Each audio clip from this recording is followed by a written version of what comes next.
away from Justin Allgaier, who's on his quarter panel heading into one. Yeah, Zilic not able to clear Justin Allgaier, the entrance of turn number one. Those teammates give each other plenty of room. They're still side by side. Looks like Zilic will have the advantage as they go door to door into turn three. Still side by side at the exit of turn number three. Allgaier to the outside trying to stay even. He's at the left rear quarter panel. Now he's going to tuck in behind him as his car pushes wide. Firmly in the third spot, Sammy Smith now as they climb up the hill toward turn number six. Junior Motorsports cars and a bunch of Chevrolets up front as Connor Zilic is going to go low in turn six. Allgaier tries to arc that corner down the hill of that right-hander, and then they go into the throat of turn seven, into first gear, no wheel spin. They get through cleanly. The first two wide battles for fourth place, Corey Day and Connor Mozak. The field looking good so far. Connor Zilic a 4-car length advantage as he enters turn number 9. Justin Allgaier runs in that second position. Sammy Smith in that third position. They'll make their way down to the 300-foot marker. Everybody beginning to break in the chicane. Here comes Zilic smoothly through turns number 10 and 11. Allgaier right there on his bumper. Sammy Smith in that third spot. They race now off of 12 onto 13. That's into the banking here on the north end of the course. It's Connor Zilic showing away by about 10 car lengths. Works his way out of the banking hard on the brakes, downshifting to second gear. Zilic through turns 15, now 16 to the right, back to the left. Connor Zilic will lead lap 1. Then it's Justin Allgaier, followed by Sammy Smith, then Connor Mozak, along with Corey Day and Jesse Love. What a difference a day makes. Much cleaner start to this race here in the Xfinity Series. Connor Zilic sawing on that steering wheel. Doesn't have a lot of breathing room. Call it 2 car lengths. Oh, we got a crash. Corey Day got sideways out of turn 2. He tank slapped and hammered the outside wall. Mark that blue and white Hendrick Cars car. Should have a lot of damage. Connor Zilic makes his way toward turn number 4. He's got about a 3-car length advantage over Justin Allgaier now as they exit turn number 5. And coming down the hill of the turn 6 is Zilic, Allgaier, Smith, and Mozak break away. That Corey Day machine is wounded and is moving outside the top 10. In fact, he gets booted just a little bit by Kaz Grala as they're down the hill of the turn 7, trying to make the corner. Corey Day has severe damage to the right rear of that car, but back up front, it's Connor Zilic. 10-car length advantage over Justin Allgaier. Then that battle for that third position starts to unfold. It's Sammy Smith and the number 9 of Connor Mozak making their way to the chicane. Smith will have about a 3-car lead over Mozak there as they enter turn 10 and 11. Exit here at turn number 12. No change up front, distance between first and second. Once again, Mozak trying to hold on to the back of the 8 car, working the middle of 13 and 14.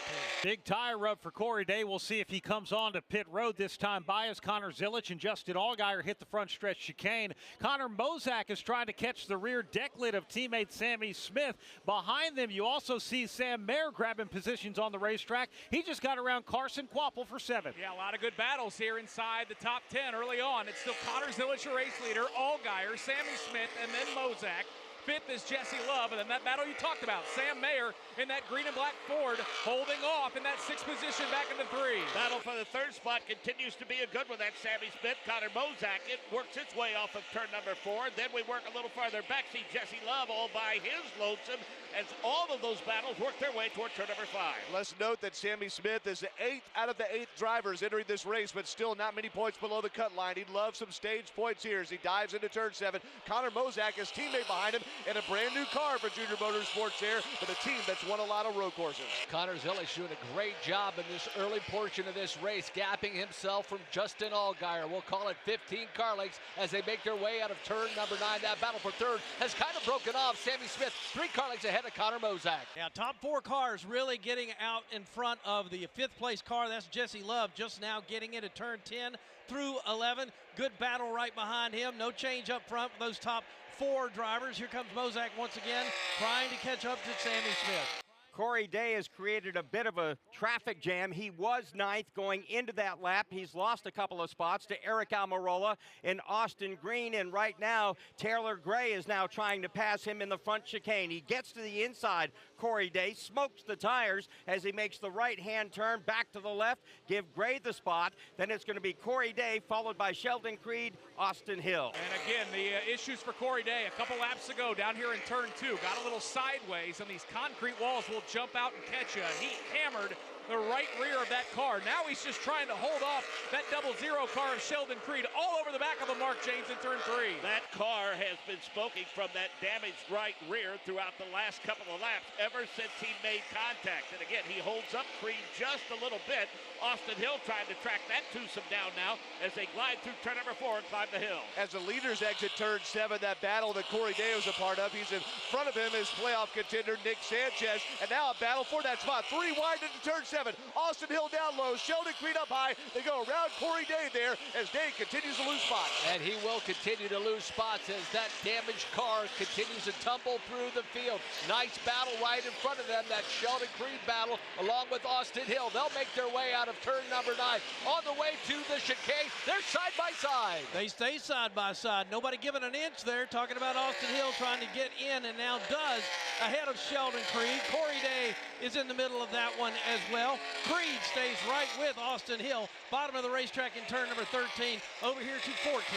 4 laps complete now here with the Xfinity Series at the Roval at Charlotte Motor Speedway. Daniel Suarez joining us up here in the booth. And Daniel, I'm curious your take of what you've seen so far. Are drivers giving each other room, or do you see a lot of aggression? Well, definitely, I'm seeing a little bit of everything. I'm seeing the 17 car with a lot of damage on the right rear of Corey Day. I'm actually impressed that the car is still on the racetrack. And also I'm seeing a Connor Zilisch that is super fast, but he's not taking care of his car. Like, we just saw him locking up the front tires here, getting into the front chicane. So he's definitely pushing, and I'm actually quite surprised of how hard he's pushing for the second and a half lead that he has right now over his teammates of Junior Motorsports. How hard is it to manage a lead? It's one thing on oval, you're looking at lap time and all that, but how much time, if you're trying to do that, are you looking in your rearview mirror thinking, okay, just how hard do I have to push? Yeah, if I was right now on Connor Zilisch's position, I would try to just keep that gap. That 1 second and a half gap, I think is very, very comfortable for if for some reason they have to do a green flag stop, which I don't think they will. He has plenty of room to try to play with the strategy. But definitely I wouldn't hurt my tires or my brakes or my suspension by trying to make that gap any bigger. So here is Connor Zilisch back across the stripe. He continues to lead, but there's a great battle for third. Sammy Smith right there, Connor Mozak, Jesse Love trying to reel him in, as well as Sam Mayer. Yeah, it's a really good battle for the third position as Sammy Smith leads Connor Mozak through turn number 1. They'll both try to trim turn 2 as short as possible. Smith's advantage into turn 3 is just a car length. Sam Mayer's been coming little by little and looking to work his way well inside the top 5. That battle for third is essentially nose to tail, although Sammy Smith's able to pull away by a couple of car lengths now as they exit turn number 5. You got to think of Junior Motorsports. They told Mozak, hey, race nice around these title contenders, your teammates there. Mozak in a spot start for this team, full-time Truck Series driver. They dive into turn 7. Mozak definitely breaks later than Smith does. Smith gets through smoothly. They are trailed by Jesse Love and the winner the last 2 years, Sam Mayer, at about the 6th spot. Yeah, Connor Mozak got a nice run out of turn number 8. He's closed it down to about 2 car lengths on Sammy Smith. Smith's still there as they exit turn number 9. This is the battle for that third position. They'll head to turn number 10. Sammy Smith, 2 car lengths advantage over Mozak. And that's the way they race into turn number 10, about 2 car separation from them. Mozak doing a good job just to hang with Sammy Smith. They race off of 12. That lead will increase for Sammy Smith over Mozak by about 2 car lengths. They work the middle of 13 and 14. 14 laps to go. Connor Zilisch actually extending his 1.7 second lead over teammate Justin Allgaier. Sammy Smith runs in third. Fourth is Connor Mozak. Jesse Love is fifth here in stage 1. Here's Julie Whittington of Hunt Brothers Pizza. Seeing our brand associated with a championship team and driver like Joey Logano and Team Penske is an incredible feeling. For Hunt Brothers Pizza, it's not just about having our logo on the car, it's about being a part of a winning culture. The connection helps us elevate our brand's visibility, credibility, and it's a huge source of pride for everyone involved. Actually, it also gives us a unique opportunity to connect with the fans of NASCAR, many of whom are loyal supporters of our team and driver. There's really something special about being part of that journey. NASCAR really aligns perfectly with the culture of Hunt Brothers Pizza.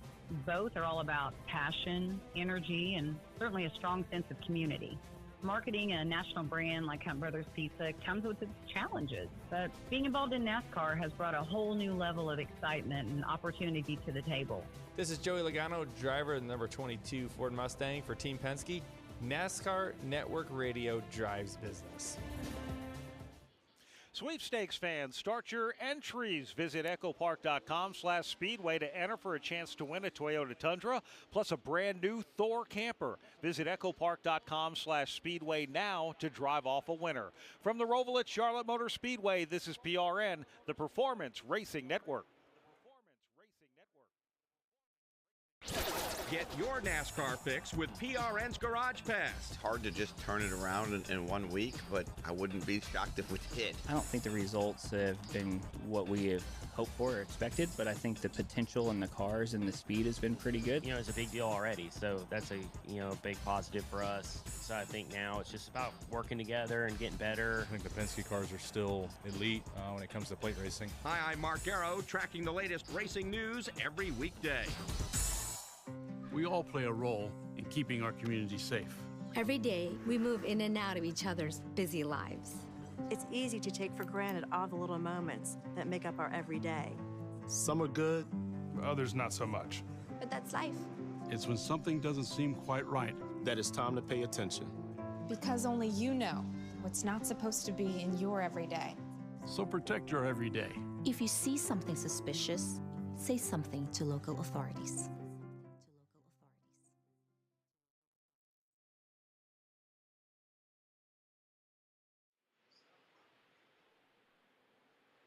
We're back at the Charlotte Motor Speedway Roval. Currently, we have 7 laps of the 67 laps complete. That's 7 laps of the 20 in stage number 1 of the Blue Cross Blue Shield North Carolina 250. Out front, Connor Zilic has led every single lap. Need to document that Austin Green continues to creep up the board. He just passed Kaz Gralla for 8th place. So, Daniel, you said earlier that it looked like Connor Zilic was pushing his car, and he's increasing his lead. Now, I know it's been like 3 weeks since he's actually been to victory lane, which seems to be a long time for him. But do you have to push this hard? It's fun to watch, but for him, we still have 12 laps to go in the stage. Yeah, I mean, luckily for him, he knows a lot of information of the 3 cars that are behind him, right? Because they're teammates. So maybe he can push, and he's trying to learn more about his car in this first stage and have more data information for the second stage.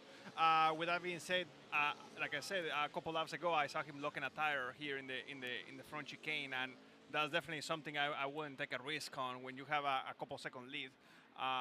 But he seems definitely comfortable. The 7 is definitely the second fastest car, and the 3rd place car, actually, you don't know who is the fastest, the 3rd place car. So it's a pretty good fight right there for 3rd with 5 cars with less than a second. Let's pick up that battle. Connor Mozak leading it into the back straightaway chicane. Yeah, and both of those cars that are battling right now are going to have a mirror full of the 41 of Sam Mayer, who's won this race before. Mayer has caught up in that 4th spot. He's right on the bumper of Sammy Smith. Mozak has made his way around the 8th as they head over to 15. Yeah, Pat, I'm with you. I've been watching Sam Mayer in this battle here. He's running in the 5th spot. Once Mozak was able to get around Sammy Smith, that really bunched things up. Behind Sam Mayer, you have Jesse Love, you have Carson Kvapil. This is a great 5-car battle headed back to the infield. Yeah, as checked out as the front 2 are, 3rd through 7th is anything but decided. Connor Mozak leads this train through turn number 2. Then it's Sammy Smith about 2 car lengths back.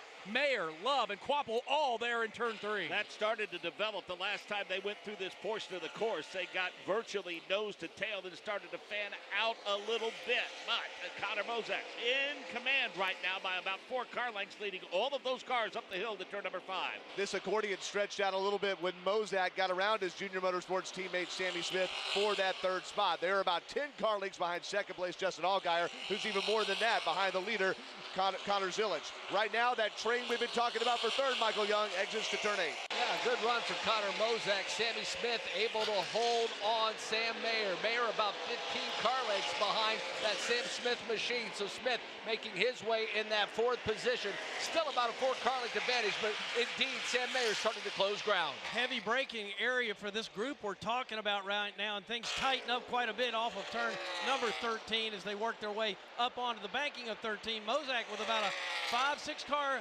advantage over Sammy Smith, about the same distance back to Sam Mayer, and then there's Jesse Love. So Mozak running in third. This battle taking place over 8 seconds behind the leader. Zilic now has moved out to a 3.5-second gap over second place Justin Allgaier. We're about to sweep the pits. Let's go down to Alan Cavana. Smooth sailing for leader Connor Zilic. Nothing from him on the radio in terms of feedback. Things are going so well. The team just continues to give him his time compared to Justin Allgaier's and other drivers behind him. They told him, even though he's taking care of his stuff, he's still pulling away from the field. So just constant reminders, especially around those big curves, to take care of your car, Wendy Ventrini.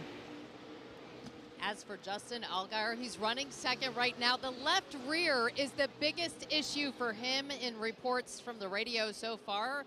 Only a few laps into this race, but keep in mind, Justin Allgaier told me as he was stepping into the car before the race that he's most looking forward to that sun going down and taking advantage of some areas of shade on the racetrack. That's something I'll continue to watch for Justin Allgaier. Brett McMillan. Well, Sam Mayer is a two-time winner here, and he and his crew chief, Jason Trincheri, have already been talking about who they think around them in the standings. He's running fifth right now, will short pit and not take points in this stage. They are interested in getting points in this stage. They came in 43 points to the good over the cut line. They feel like if they get points in this stage and they stay out and do that, then they're going to pretty much lock themselves into the next round of the playoffs. That's the safe play for Sam Mayer. Take the points, then you're in such great shape. Then maybe you can short pit stage 2, go for the win. Yeah, Sam Mayer came into this race above the cut line fairly comfortable at plus 43. Typically, we don't see anyone gaining that many points in a single road race. As we sit here right now, he is actually plus 53 as battles continue on the racetrack. In fact, Jesse Love is under attack, Nick. Yep, that's at the tail end of that train. It's for the 6th position, and Carson Kvapil has turned up the wick all over the back of Jesse Love as they're nose to tail into 3. And they stay nose to tail at the entrance to turn number 4. Carson Kvapil right in the tire tracks now. Jesse Love's able to pull away by about 2.5 car lengths as they drag race toward turn number 4. They climb the hill up 5, off of 4 we should say, 2-5, and then they crest the hill, head toward Doug Turnbull. And that's just in turn number 6, right in the third of that. Jesse Love's car looks a little smoother there. Carson Kvapil more aggressive, and he's under braking harder, but he squares out the corner and does not take the opportunity to dive bomb Jesse Love as they exit to turn 8. And Jesse Love gets a nice run out of turn number 7. He'll make his way through turn number 8, able to gap that disadvantage that he had just moments ago as they make their way out of turn number 9. So for Jesse Love, still about 2 car lengths over Carson Kvapil, but he is on the charge. Kvapil's got to send it in here if he wants to have any chance of holding on to the bumper. It's exactly what he does. He gets right all over Jesse Love's bumper, has to back out of it just a little bit as they climb the banking here in turn number 13. Got a real good chicane there as they work their way over to 14 and back to 15. As they come out of turn number 15 now, they go through the front stretch chicane. You've got Connor Zilic now with a big lead. He's about to put Daniel Dialap down. Justin Allgaier, Connor Mozak, Sammy Smith. Still this battle happening between Jesse Love and Carson Kvapil as they head back to the infield. Yeah, they are glued together. Carson Kvapil took a deep charge into turn number 1, got to the back bumper of Jesse Love, and he'll continue to stalk out of turn number 2. They'll turn those steering wheels to the right, bend it through the third corner. Jesse Love holding on for dear life. Zilic made the pass on Daniel Dye between the 3 and 4. Dye got low, let him make that pass. Now back to this battle we've been focusing on between Jesse Love and Carson Kvapil. It's about a car length now as they glide through turn number 5. And one thing factoring into this could be that Jesse Love in practice today told crew chief Danny Stockman he's struggled, that their tire fall off was way more than other cars over a longer run. And we may be seeing that on the number 2 of Jesse Love. He's fighting to stay in these playoffs and fighting to hold off Carson Kvapil for about that 8th spot. Yeah, we're watching the battle for that 6th position. Still Jesse Love, but this time through, I think just getting that rhythm back underneath him. He's able to gap himself about 4 car lengths over Carson Kvapil. So, Pat, not really a charge or any kind of battle as they make their way to 10. Now, both of those guys have punished their tires pretty good here, especially over here on the backstretch area of 10, 11, and 12. Now they come up onto the banking over here in turn number 13. Again, Carson Kvapil's got to kind of regroup if he wants to get around the 2. We have 7 laps to go here in stage number 1 of the Blue Cross Blue Shield of North Carolina 250. Connor Zilisch has led all of the opening 13 laps. His gap to second place, Justin Allgaier, has gone to over 8 seconds. We work hard to keep our cars looking great on the outside, but engine components need our attention too. That's where you can trust Z-Max Micro Lubricant to disperse carbon buildup in your engine and fuel system, to keep your car or truck running at its peak. By soaking into the metal of your engine, Z-Max Micro Lubricant improves performance, extends engine life, and reduces emissions. Trust the many customers who've said, "Thanks for saving my engine." Find out more at zmax.com or follow us on Facebook and Twitter. Make your plans now to stay at the South Point Hotel Casino and Spa when NASCAR returns to Las Vegas. They have great race ticket and room packages for you to choose from. The South Point also features a wide variety of excellent dining options at 11 different restaurants. Or you can enjoy the 16-screen movie complex and visit the 64-lane bowling center. Visit southpointcasino.com and make your reservations today. Stay where the racers stay at the South Point Hotel Casino and Spa. Today's broadcast is sponsored by Progressive Insurance. Progressive makes bundling easy and affordable. Get a multi-policy discount by combining your motorcycle, RV, boat, ATV, and more. All your protection in one place. Bundle and save at Progressive.com. Connor Zilisch, Justin Allgaier, Connor Mozak, Sammy Smith, and Sam Mayer are our current top 5. This is PRN, the Performance Racing Network. Hi, this is Brett McMillan. The opinions fly fast and furious each week on the Pit Reporters. Every other major league sport has a playoff system, so I think the playoff system should stay. I do think there's maybe slight middle ground where there could be some changes that are made. I do remember seasons where this championship had been decided well before the last few races, so it just isn't quite the same vibe that we have now. Join us each week for the Pit Reporters. Hi, I'm Ryan Blaney, a third-generation race car driver, and I dedicate a lot of my time going fast. But when my grandpa was diagnosed with Alzheimer's, it was a very unexpected bump in the road for us. It's important to notice if older family members are acting differently or having trouble with routine tasks. Early detection of Alzheimer's can give your family time to explore support services and access available treatments. If you or your family are noticing changes, it could be Alzheimer's. Talk about seeing a doctor together. Visit alz.org/time to talk. A message from the Alzheimer's Association and the Ad Council.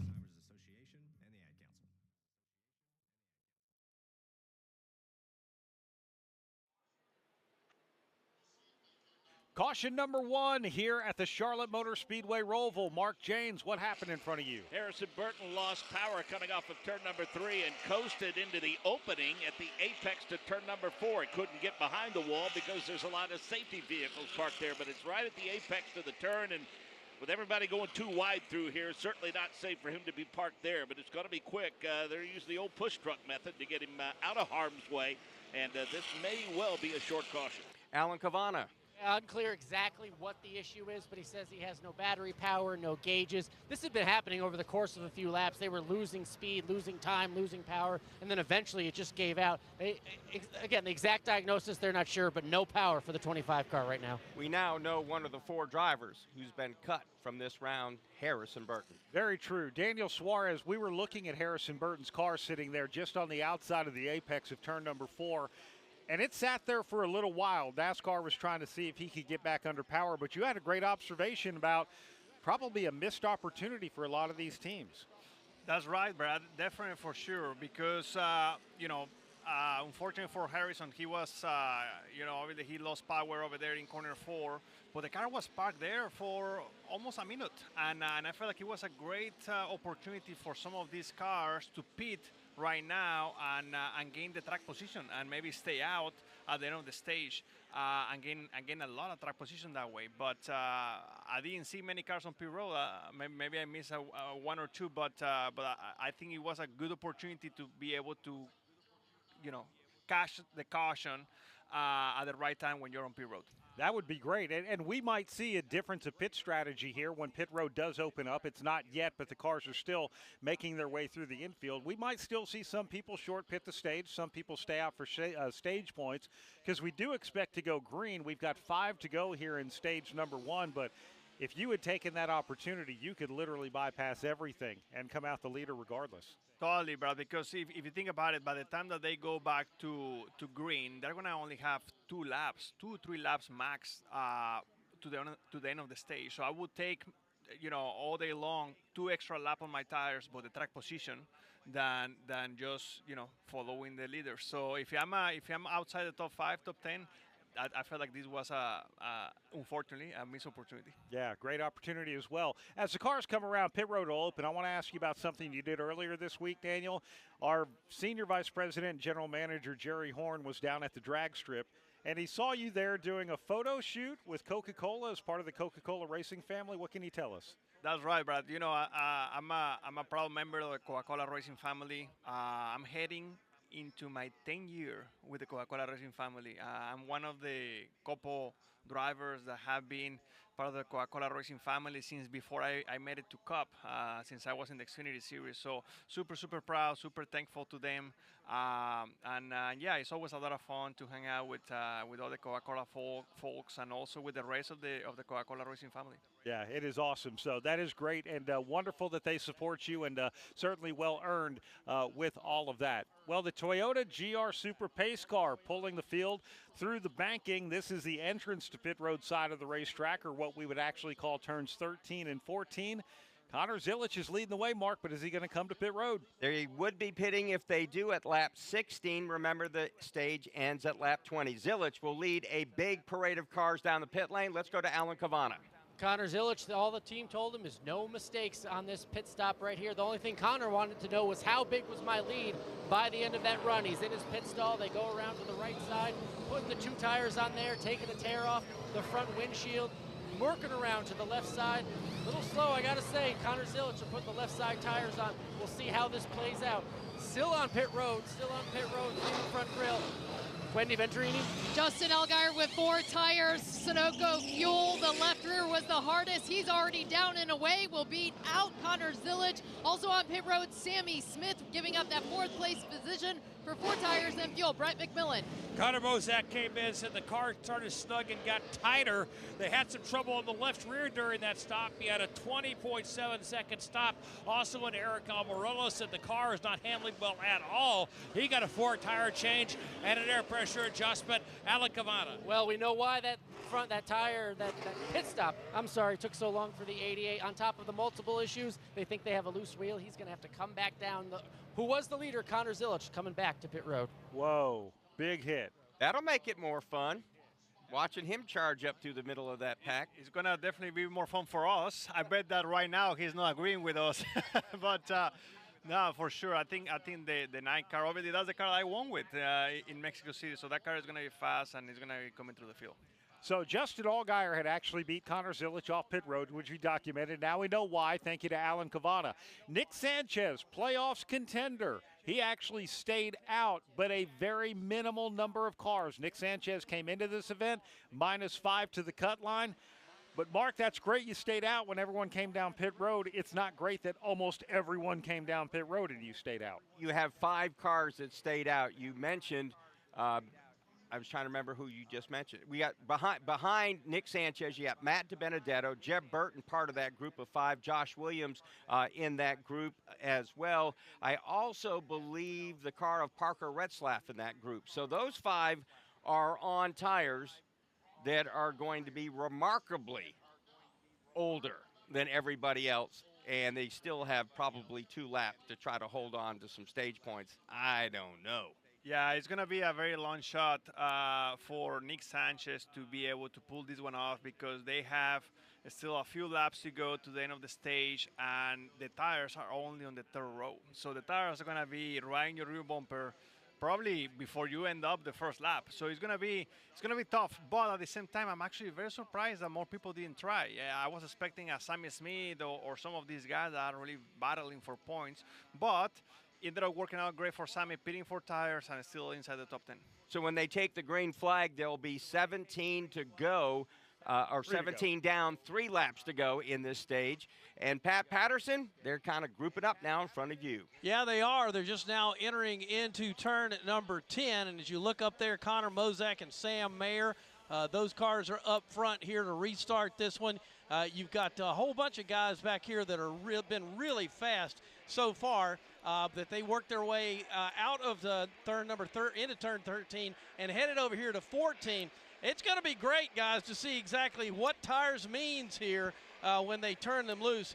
The field, once again, right in front of me. Everybody is set and ready to go again. Connor Zilic without a full complement of tight lug nuts on one of the wheels of his car is going to stay out for the final 3 laps of stage number 1. The Toyota GR Super Pace car will dive onto pit road. Nick Sanchez will lead the field to the Echo Park Automotive restart zone. He is driver's right to Matt DiBenedetto. They hit the restart zone. Nick Sanchez hard on the gas. He is actually going to be able to clear Matt DiBenedetto. Now DiBenedetto has to contend with Jeb Burton on the outside. And Jeb Burton kept his foot in the throttle. He's going to try to streak around the outside and grab the second position. Looks like he's going to get it done.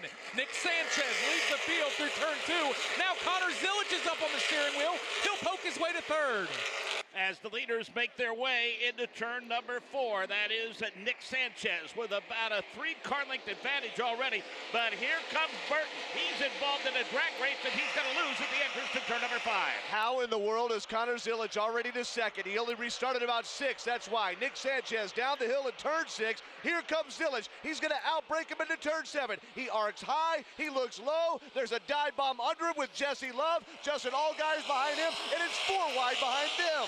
And a great launch out of turn number 7 for Connor Zilic. He's all over the rear bumper of Nick Sanchez. They'll drag race out of turn number 9. Here they come down to the 500-foot marker. Everybody's starting to break, and Connor Zilic will look to the inside. Makes it look easy. Dives into turn 10. Zilic back to the front. Moves Sanchez back a spot. Everything is tight up front. Everybody trying to work their way through 10, 11, and 12. But up front, here comes Connor Zilic. He's got the lead on 14. Mayer had a problem in turn coming up out of the back chicane. We'll have to document that. Jesse Love now to the inside of Nick Sanchez. He takes over the second spot with 2 laps to go in stage number 1. Zilic beginning to pull away. Yeah, he's opened up about a 6-car length advantage over his best friend Jesse Love, who's moved into second. Then it's really tight for third. Nick Sanchez trying to hang on. Jeb Burton right behind. Door is opened up for Justin Allgaier. Allgaier has the outside roll and trying to take fourth into turn 3. And that outside is the preferred line through here, and it looks like he's going to grab a spot and work on Sanchez now. Actually, he holds on to the 4th spot, trying to grab the 3rd spot. They try to go side by side in the entrance of turn number 5, but he's going to have to ride all over the rear bumper as they crest the hill. Connor Zilic with already over a 1-second lead over second place Jesse Love. The battles for third. Nick Sanchez on old rubber. Justin Allgaier with 4 fresh field guns. Dives into the bottom of turn 7. He will drive around Sanchez and try to bring Sammy Smith with him. Very good launch out of turn number 7. It's Justin Allgaier now in that 3rd position. Sammy Smith able to get around Jeb Burton earlier in this lap. So Sammy Smith moves up to that 5th position. But for Connor Zilic, he's already checked out about 8 car lengths. Into turn number 10, that's where the leader is. Works his way around 12. Now climbs the banking in at turn number 14. We've got a number of different cars that are missing that backstretch chicane. I think Sam Mayer just missed it again. Here's the leader on turn 14. So Sam Mayer had to serve a stop-and-go penalty. Nick Sanchez running in 4th. He's about to lose that, but he is going to net out better by staying out. Meanwhile, with 1 to go in stage number 1, Connor Zilic leads Jesse Love. Then it's Justin Allgaier, Sammy Smith, Nick Sanchez, who is under attack from Carson Kvapil. Yeah, we'll take a peek at Nick Sanchez. He stays to the outside. Carson Kvapil sweeps to the inside and picks up that position. So Luke Kvapil up to 5th, and now the top 5 are all drivers who pitted for fresh tires. And those fresh tires really working through this very, very tight portion of the racetrack. That battle for second heating up now as Jesse Love has got all kinds of company as they work their way toward turn number 5. That is, of course, Justin Allgaier as they're nose to tail now when they crest the hill. Allgaier with a big head of steam down the hill. Menlo Park's California's sophomore driver Jesse Love cuts him off. But last year's champion Allgaier looks to the outside. He's going to square off turn 7 and try to dive bomb him to the inside. But Love's going to pitch that move off there, exiting the corner. Jesse Love sweeps to the outside of turn number 8. Now swings down low for Justin Allgaier. He spent the entire 1st stage in that 2nd position, trying to reclaim it before we throw the checkered flag of this first stage. Looks like about a car length advantage. Jesse Love over Justin Allgaier. No battle for the lead, but a good one for second. It's Allgaier all over the bumper of Love. Can he make something happen here in turns 13 and 14? Jesse Love gets back up through the gearbox quickly, hugs the bottom of the racetrack. If Allgaier's going to get him, it's going to have to be in the chicane. Top three now working their way into the front straightaway chicane. Here's Allgaier looking to the inside of Jesse Love as Connor Zilisch is going to win the opening stage in the Blue Cross Blue Shield of North Carolina 250. He leads 18 of the first 20 laps. It's his 12th stage win this season. That ties Justin Allgaier, and his bid for the second spot comes up barely short. He winds up third. Jesse Love in third. The rest of the drivers who scored points in this opening stage: fourth to Sammy Smith, Carson Kvapil fifth, sixth was Austin Hill, seventh Nick Sanchez, Eric Almirola eighth, ninth Sheldon Creed, and Connor Mozak wound up 10th. The Earnhardt family has always trusted Bass Pro Shops for all their outdoor needs, and I continue to be a proud customer. I grew up shopping here, and now I love bringing my family here to gear up for all our adventures together. And now, Bass Pro Shops Club members enjoy special savings and earn points towards free gear, which is rewarding when buying what you need for your next adventure. Spending time outdoors with the ones you love, sharing memories, and making new ones, that's an Earnhardt family tradition that I'm proud to carry on. eBay has reinvented vehicle buying. From click to curb, everything's covered. Ever try to buy a car online and end up in a parking lot with a stranger and some blind trust? That era is over. Now with Secure Purchase, eBay isn't just where you find your car. It's where you buy it, start to finish. Title, financing, registration, delivery, it's all built in. This is the modern way to buy your next ride on eBay. eBay. Things people love. Secure Purchase is powered by Caramel Dealer Services, LLC, an eBay subsidiary. Head over to echopark.com/speedway and enter for a chance to win a Toyota Tundra plus a brand new Thor camper. Visit echopark.com/speedway now to drive off a winner. We'll find out if Stage 1 winner Connor Zilisch is going to need to come in and tighten those lug nuts, and we'll have Stage 1 pit stops when we return. From the Roval at Charlotte Motor Speedway, this is PRN, the Performance Racing Network. Hi, this is Doug Rice at PRN. Join me every Monday night for another great episode of Fast Talk. I watched the race on TV, and they wanted to give him the mantle of greatest of all time, and he's won 4 races in a row. And so I can't do that yet. But I do think what we're watching is a guy who's changing the sport. He's changing the way the other drivers approach road racing. He's making them study. He's making them up their game. That's Fast Talk right here on the Performance Racing Network.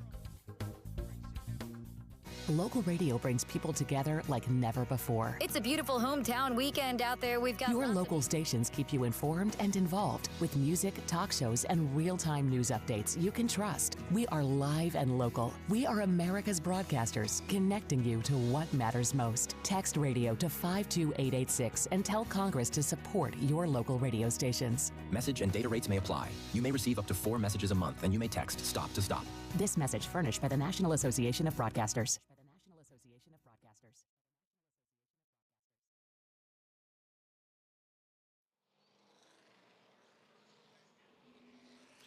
Welcome back to the Blue Cross Blue Shield of North Carolina 250 with the NASCAR Xfinity Series here at the Roval at Charlotte Motor Speedway. Pit road is still closed at the end of stage number 1.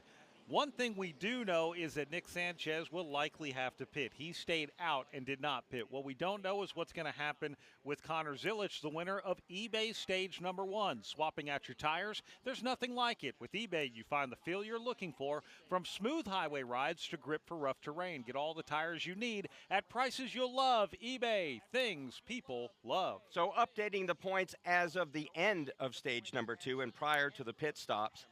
So we have now Sam Mayer plus 30, Jesse Love plus 20, Carson Kvapil plus 15, Sheldon Creed plus 6, plus 1 for Austin Hill, -1 Sammy Smith, -1 Nick Sanchez, -3 Taylor Gray, Harrison Burton out of the race, -41. Interesting to see the way all of these things happen, and as the field is making their way back onto the banking on the pit exit side of things, let's go ahead and sweep pit road and start things off with Alan Cavana. Well, Connor Zilic made a great call to overrule his team. His team wanted him to come back in thinking there was a loose wheel, and I could see why. I saw it with the pit exchange and with the lug nuts and everything, but Connor Zilic came on the radio and said, look, it feels fine. Let me go do this. He went out there and won the stage. They'll likely stay out there. The driver chasing him, Jesse Love, his crew chief, Danny Stockman Jr., said, look, I've done what I can on the mechanical side. I need you to do more to make this speed in this car go longer. We need longevity out of the car, so we'll see what Jesse Love can do on that car. Wendy? On my end of pit road, Justin Allgaier still in the second place position. Came down pit road that last time. He felt like the left rear was probably giving him the biggest issue. They made some adjustments to the car with air pressure. He hasn't said much about the balance of the car since we went back green, but he did mention on that restart he felt like his timing was really off, and he took away a piece of nugget for later in the race. So the timing might not have been the best for Justin Allgaier, but good news, it's early in the race, and you have plenty of restarts to go. Brett McMillan. Nick Sanchez was about to come down pit road until Jason Trincheri, his crew chief, saw how many guys were coming down pit road and screamed at him, stay out, stay out, stay out. And he did, hoping to get some stage points. And he did. He ended up getting 3 stage points, finishing in 7th. He needs a bunch of work on this car. He says the car needs some lateral grip. He just needs to turn better. And he will be coming down pit road now that pits have opened. 4 points in that stage for Nick Sanchez could be the difference. Hey, could be the difference. That netted out very well. Again, as they show them running, he is sitting -1. Nick Sanchez came into this race at -5, and he'll be coming down pit road, which he is going to be in the section of Brett McMillan. So, Brett, let's just come right back to you with that team over at Big Machine Racing. Yep, they are standing on the wall. They're going to make some major adjustments. They're going to go down on both sides, on the wedge on both sides, also make a track bar adjustment. They're also making an air pressure adjustment as soon as he gets here. They told him, you know what, we're still in the game. We got some points. We're still in the game. So he has come to a stop in his pit stall. They're going to give him some water. He just said, I just need to turn better. And so already they got a jack at the right side, one in the track bar, one in the wedge on the right side. They're coming around to the left side to make those adjustments as well. And they're doing that now. They're finishing up with the left side tires. They're finishing up, and it's an 18-second stop for him as he heads back out. So Sanchez, the only one of the 5 drivers who didn't pit, able to hold on to a top 10 position. Jed Burton wound up 13th in that opening stage. Need to mention Harrison Burton. I said, he's out. Well, he just pulled back onto the racetrack, so whatever the problem was, they fixed it. No quit on that team. We'll take a break and come back to the Roval at Charlotte Motor Speedway. This is a Camry. This is a Camry on NASCAR. This is a Camry on NASCAR with Ty Gibbs behind the wheel. Now you're up to speed. You in? Follow the action at tgrna.com. Toyota, let's go places. NASCAR is a registered trademark of the National Association for Stock Car Auto Racing, LLC. We work hard to keep our cars looking great on the outside, but engine components need our attention too. That's where you can trust Z-Max Micro Lubricant to disperse carbon buildup in your engine and fuel system, to keep your car or truck running at its peak. By soaking into the metal of your engine, Z-Max Micro Lubricant improves performance, extends engine life, and reduces emissions. Trust the many customers who've said, thanks for saving my engine. Find out more at zmax.com or follow us on Facebook and Twitter. About to get into stage number 2 here of the Blue Cross Blue Shield of North Carolina 250 from the Roval at Charlotte Motor Speedway. This is PRN, the Performance Racing Network. Grab a friend and pack the cooler. Saturday Night Racing returns to North Wilkesboro Speedway October 18th for the Z-Max Cars Tour Championship. See rising stars like Keelan Harvick compete against short track racing's best in season finals for Pro Late Model, Late Model Stock, and the Smart Modified Tour. Party down North Wilkesboro style with the Z-Max Cars Tour Saturday, October 18th. For tickets, visit northwilkesborospeedway.com. More than 200 members of Congress are standing up for AM radio listeners. The AM Radio for Every Vehicle Act will keep AM radio in cars, because when cell and internet services are down, this free service could be your only lifeline. Text AM to 39179. Tell Congress to pass this critical legislation now. Message and data rates may apply. You may receive up to 4 messages a month, and you may text STOP to stop. This message furnished by the National Association of Broadcasters.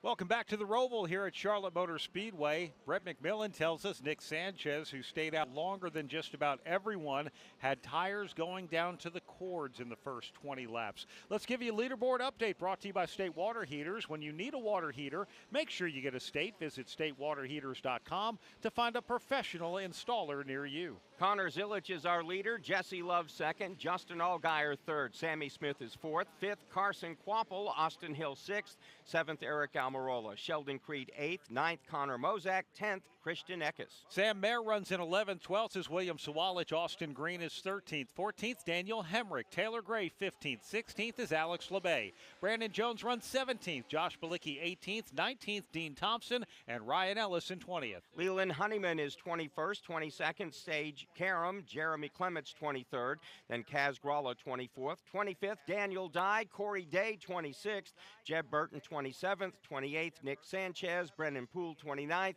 30th, Parker Retzlaff. Lane Perkins runs 31st, 32nd, Matt DiBenedetto, Anthony Alfredo 33rd, Kyle Sieg 34th, Ryan Sieg is 35th. Josh Williams is off the racetrack, currently being scored 36. Harrison Burton, after going behind the wall, is 5 laps down in 25th. Also off the racetrack is Preston Pardis.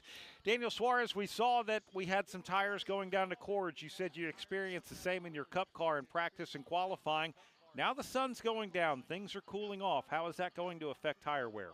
That's right, Brad. You know, I'm actually quite surprised that we're seeing cores in the Xfinity cars because the tires are quite different than what we use in the Cup cars. Yeah, in practice we run 13 laps, and I had cores in 2 of my 4 tires, and that's no ideal. That means that tomorrow we're going to have to manage our tires a little bit because 13 laps is not a lot. And right now, you know, temperatures are starting to cool down. What does that mean? You know, it means that the cars are going to get faster, the load on the tire is going to be more load, and the crew chiefs, they may have to get busy and readjust the air pressure just a little bit to compensate that extra load. Let's pause 10 seconds for station identification. This is PRN, the Performance Racing Network.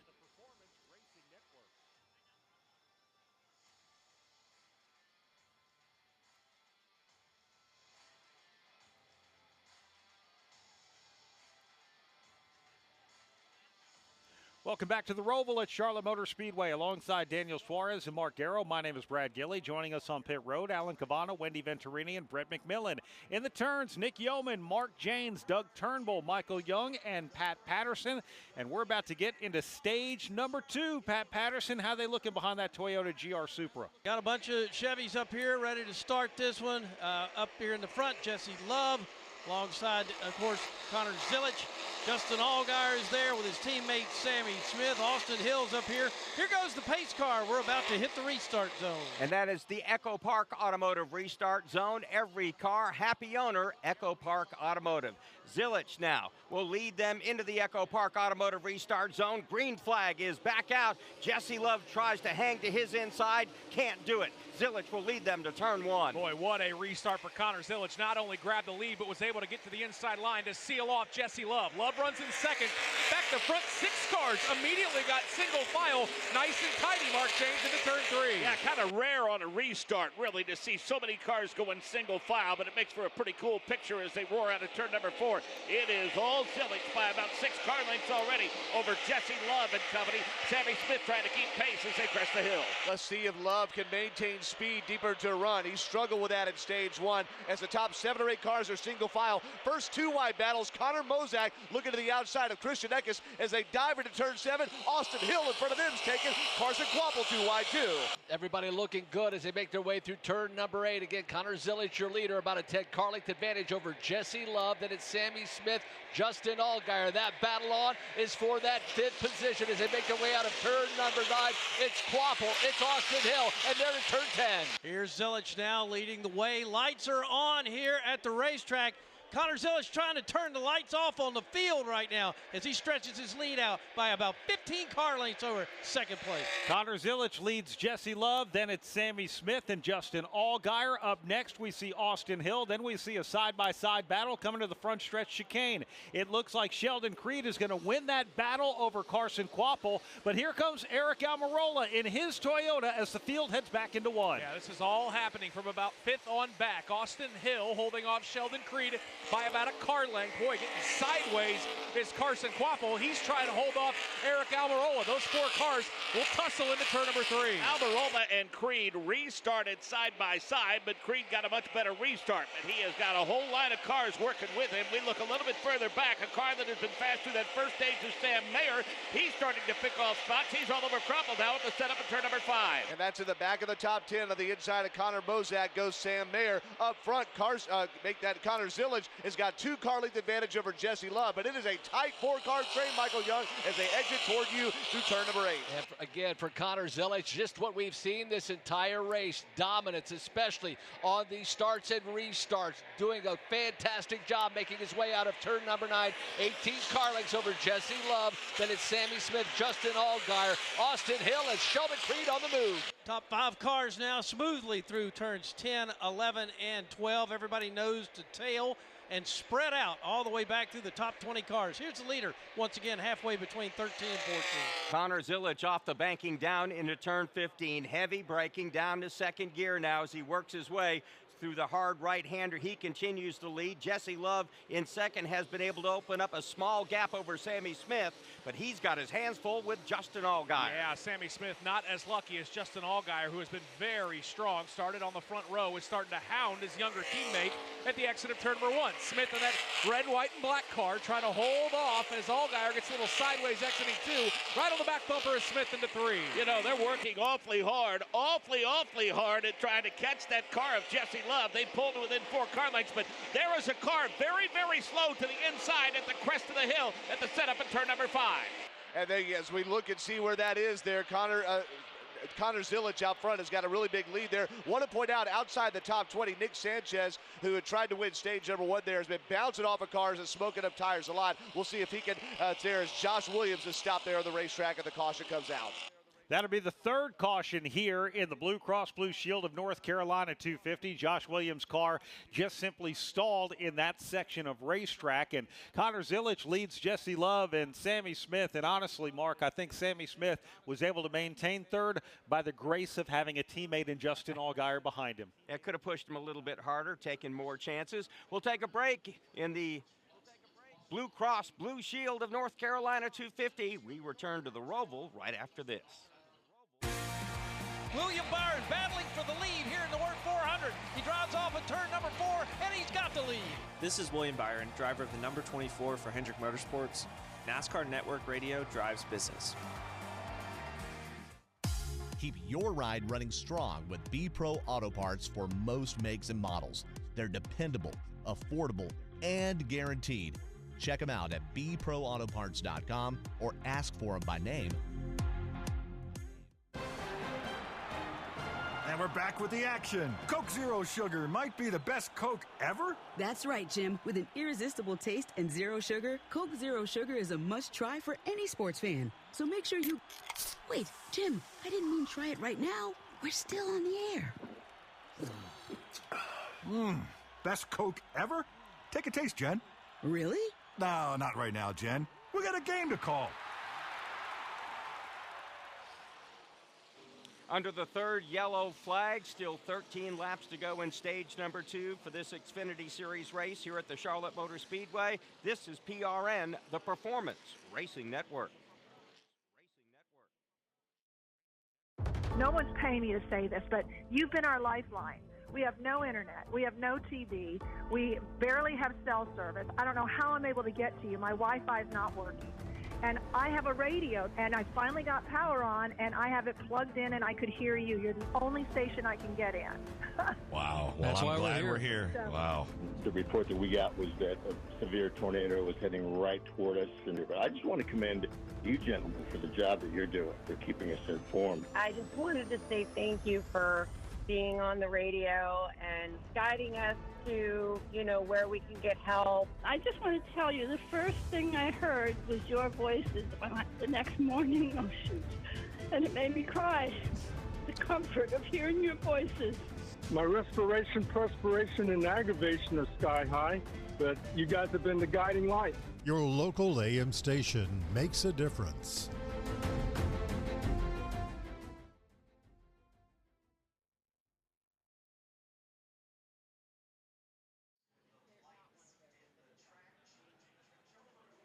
Welcome back to the Roval here at Charlotte Motor Speedway, where Connor Zilic continues to lead. We have 13 laps to go in stage number 2. And Daniel Suarez, you were telling Mark and I during the commercial break, when it comes to choosing for the restart, the leader is going to choose driver's right. That's going to be the preferred lane as we come out of the front stretch chicane, and to be able to get a great launch heading into turn number 1 as well. But some of the other drivers, where they're choosing, what makes the most sense beyond that? Yeah, Brad. We were just talking about how all depends where you are on the field. You can pick either right or you can pick left. And I have noticed already that a couple times the 7 car has prioritized to be on the left side. With that being said, on the left side, you always have a tighter corner out of the chicane, and the outside lane, along with the leader, is almost like they just can get a better launch and get ahead. And the 7, I have noticed that has lows a row even before they get to the start-finish line. It happened in the beginning of stage 2, and also happened when the caution came out and he was restarting behind the old tires. So I think it's something that they're going to have to really make adjustments, because I have noticed that he's very fast, but he's been losing spots in the decision making for the choose. And of course, Connor Zilic on the choose. When we say right, that's outside. When we say left, that's inside. And a lot of times on an oval, right, you pick the inside. But in this case, the quick lane here to turn number 1, at least Connor Zilic has proved that again and again so far, is on the outside. Time now for a Hunt Brothers Pizza leaderboard. And it's brought to you by Hunt Brothers Pizza, where we love racing and we love pizza. Find your next pizza at huntbrotherspizza.com or download the Hunt Brothers Pizza app. Connor Zilic continuing to lead. He's led all but 2 laps of this race so far. We're going to restart with 11 to go in stage number 2. Jesse Love runs in 2nd.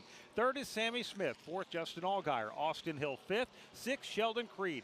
Carson Quapple 7th. 8th is Eric Almirola. Christian Eck is up to 9th. 10th, Connor Mozak. Sam Mayer 11th. 12th, William Sawalich. Daniel Hemrick has really climbed up 14 positions since the start of the race. He is now in 13th. 14th, Austin Green. Alex LeBay, 15th. 16th is Josh Bilicki. Taylor Gray is 17th. 18th, Dean Thompson. Brandon Jones, 19th. Sage Karam in 20th. Jeb Burton runs in 21st. 22nd, Leland Honeyman. Jeremy Clements, 23rd. Nick Sanchez is 24th. 25th, Kaz Gralla. Daniel Dye is 26th. Matt DiBenedetto, 27th. 28th is Parker Retzloff. 29th, Anthony Alfredo. Ryan Sieg is 30th. Then it's Kyle Sieg in 31st. 32nd, Blaine Perkins. Brennan Poole is 33rd. 34th, Ryan Ellis. Corey Day is 35th. Then you have Harrison Burton, 36th. Off the racetrack right now, Josh Williams and Preston Pardis. So Harrison Burton was able to reclaim a lap by virtue of the free pass. He was 5 laps down, but he is the first car that is any laps down, so he was able to make up one of those under this caution here, as he is going to have to circle his way around the racetrack and catch up. All right, Daniel, here we go. They're going to be coming to the choose out of turn number 7. That is the hairpin as they come back out onto the racetrack. Let's see where Allgaier goes. Well, this time he went to the inside, but it's not a bad thing, right? Because he either he was going to lose a row or he was going to pick it on the inside. But as you saw, Sammy Smith picking from 3rd, he decided to pick behind the leader, which I completely agree. That's the right thing to do. But Justin Allgaier right now, he has to make sure that he has a good launch, because his car is fast, but he just has to maintain, hopefully, gain a spot to be able to try to give a fight to the 88. Austin Hill right now on the razor's edge of the playoff. He is +1 to the cut line. He is lining up 5th in this race. Has had an outstanding start to this event today. And you think back, his suspension and the penalty cost him a total of 27 points. And boy, would he love to have those right now, but he is fighting the good fight just barely above the cut line. Reason why he had a suspension and a penalty is because of a right hook on the racetrack at Indianapolis Motor Speedway in the Xfinity Series race there. Those two tangled on the racetrack. Pat Patterson, I see the lights are off on the Toyota GR Super Pace car. Yep, and they line up right behind it. Connor Zilic up here on the front row with Jesse Love, teammates Justin Allgaier, Sammy Smith. It's the aforementioned Austin Hill right behind him there with Sheldon Creed. That's the way the top three rows are going to restart here. And Eric Almirola also up here in the mix with Carson Kvapil. Here goes the pace car, and here we go, back to racing at the Roval. And that's a hard left turn back onto pit road for the pace car. An easy left turn as they go to the Echo Park Automotive restart zone. On the outside, driver's right, it's Connor Zilic. He gets the jump as a control car. Jesse Love once again will try to hang to his inside. He can't do it. Sammy Smith now drives to the outside of Love for second. Yeah, the great launch by Zilic opened the door for Sammy Smith to try to stick it on the outside of Jesse Love. That's exactly what he's doing. Love, though, too strong through turn number 2. He'll seal off that second spot into turn 3. He keeps it sealed off at the setup at turn number 4, despite a hard charge from Sammy Smith. Smith gets a good run off of turn number 4, and he's got Allgaier in tow and all kind of cars. About a 6-car freight train rolling up toward turn number 5. And let's not count on Austin Hill, who's got a bone in his mouth there, right on the edge of that playoff cut line. He's right to the rear bumper of Justin Allgaier, looks to his inside, and outbreaks him into turn number 7, and he's going to dive under the last year's champ. As there's contact behind him, Allgaier almost spun out as Carson Kvapil gets him to Sheldon Creed. Connor Zilic about an 8-car length advantage over Jesse Love, and then it's Sammy Smith in that third position. All that melee, and we do have some tire smoke coming off the left rear. Austin Hill is in that 5th position, but Carson Kvapil, he's smoking as he enters 10. Allgaier back there in that 5th and 6th spot, trying to get back free and get to where he can charge back to the front. He's holding off Sammy Smith, gets out in front of that group. Here's the leader by me.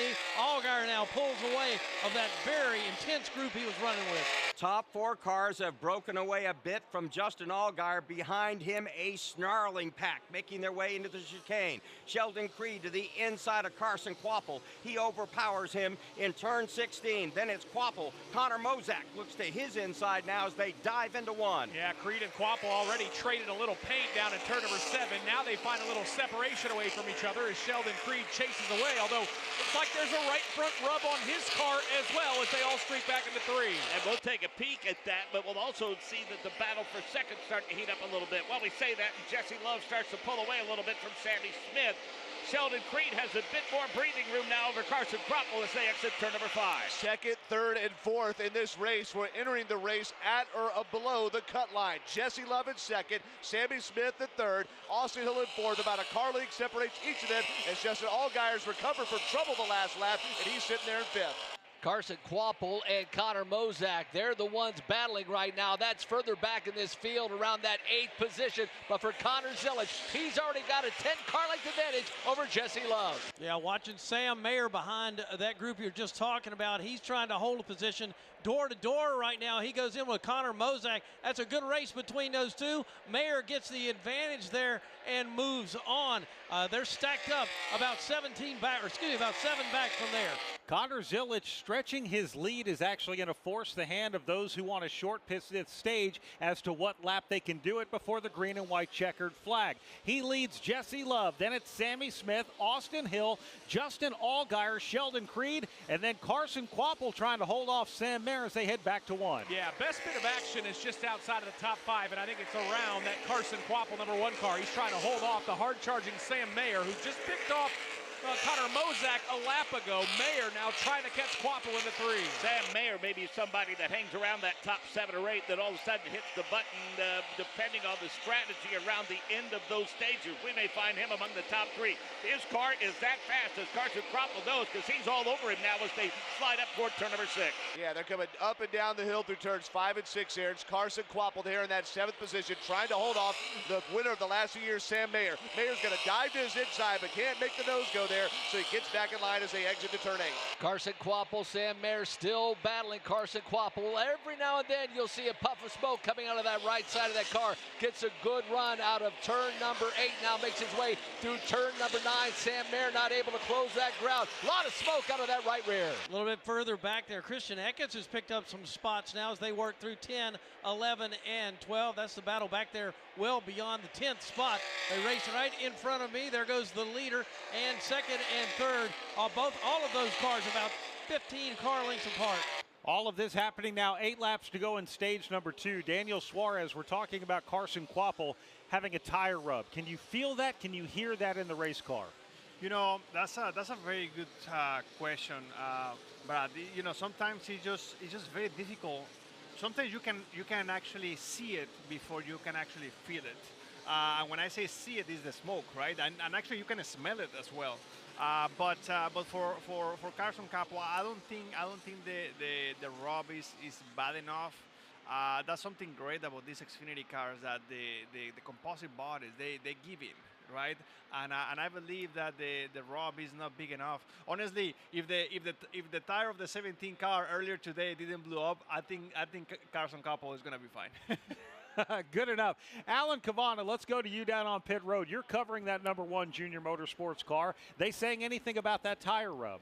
They really aren't. There's no worse for wear on the radio, just essentially encouragement, trying to get him. You know, there was some tense moments out there going into the corners, making that contact. But in terms of the tire rub and any worry, not on the radio for Carson Kvapil and the 1 crew.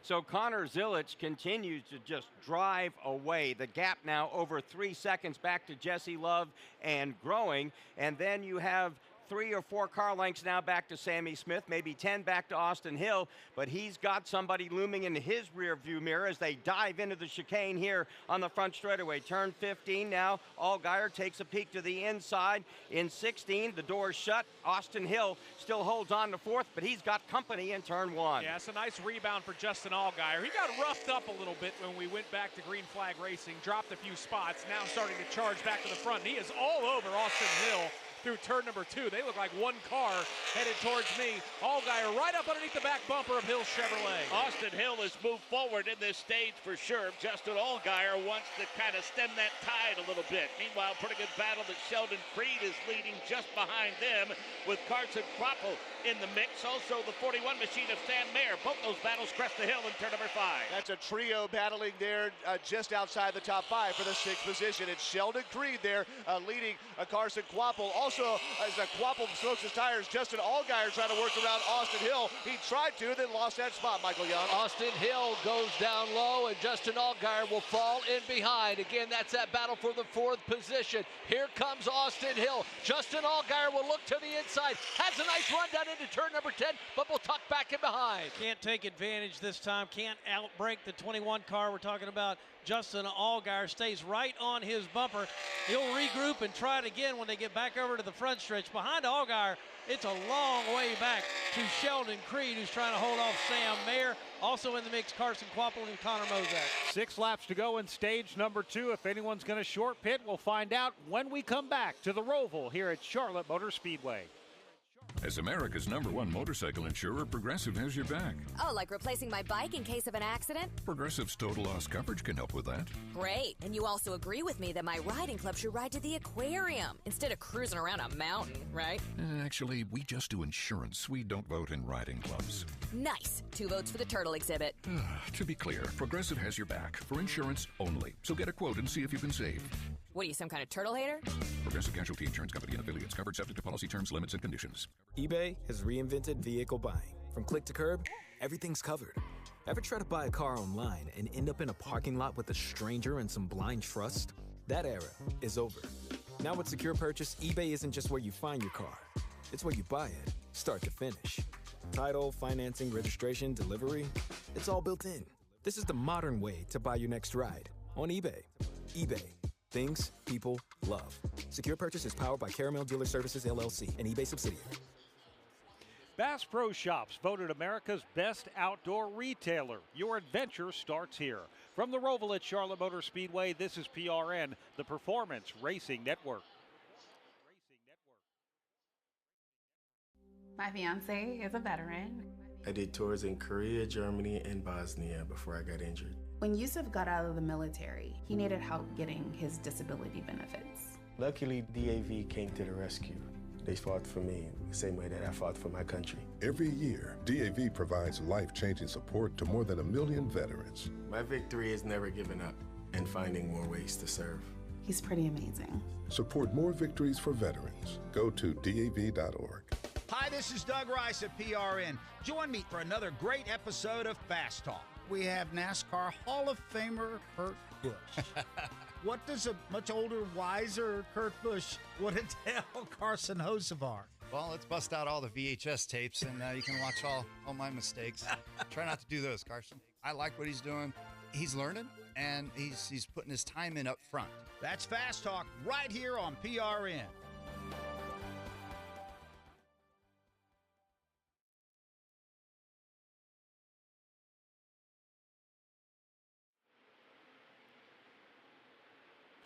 Welcome back to the Blue Cross Blue Shield of North Carolina 250 here at the Roval at Charlotte Motor Speedway. Connor Zilic continues to lead the next time by. It's going to be 4 laps to go in stage number 2.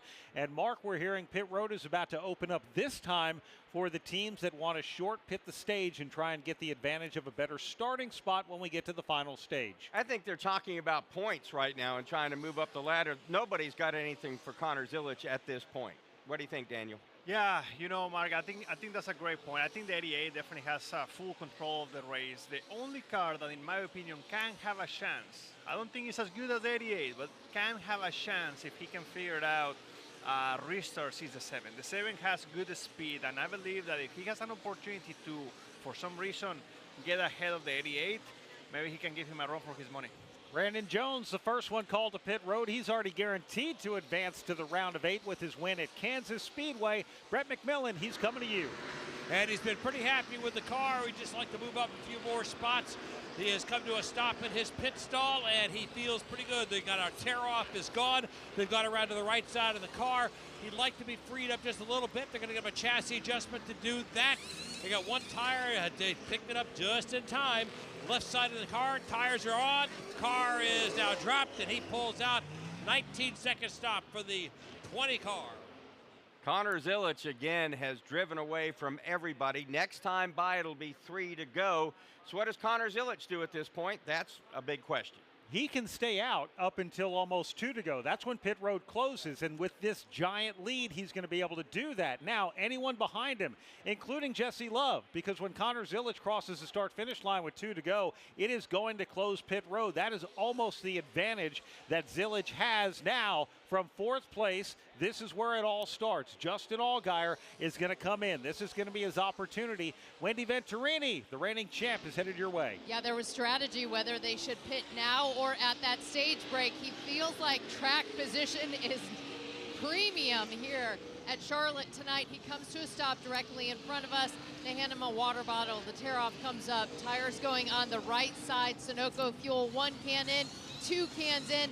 Left side tires are off. A solid stop for Justin Allgaier. They told him just be patient tonight, Brett McMillan.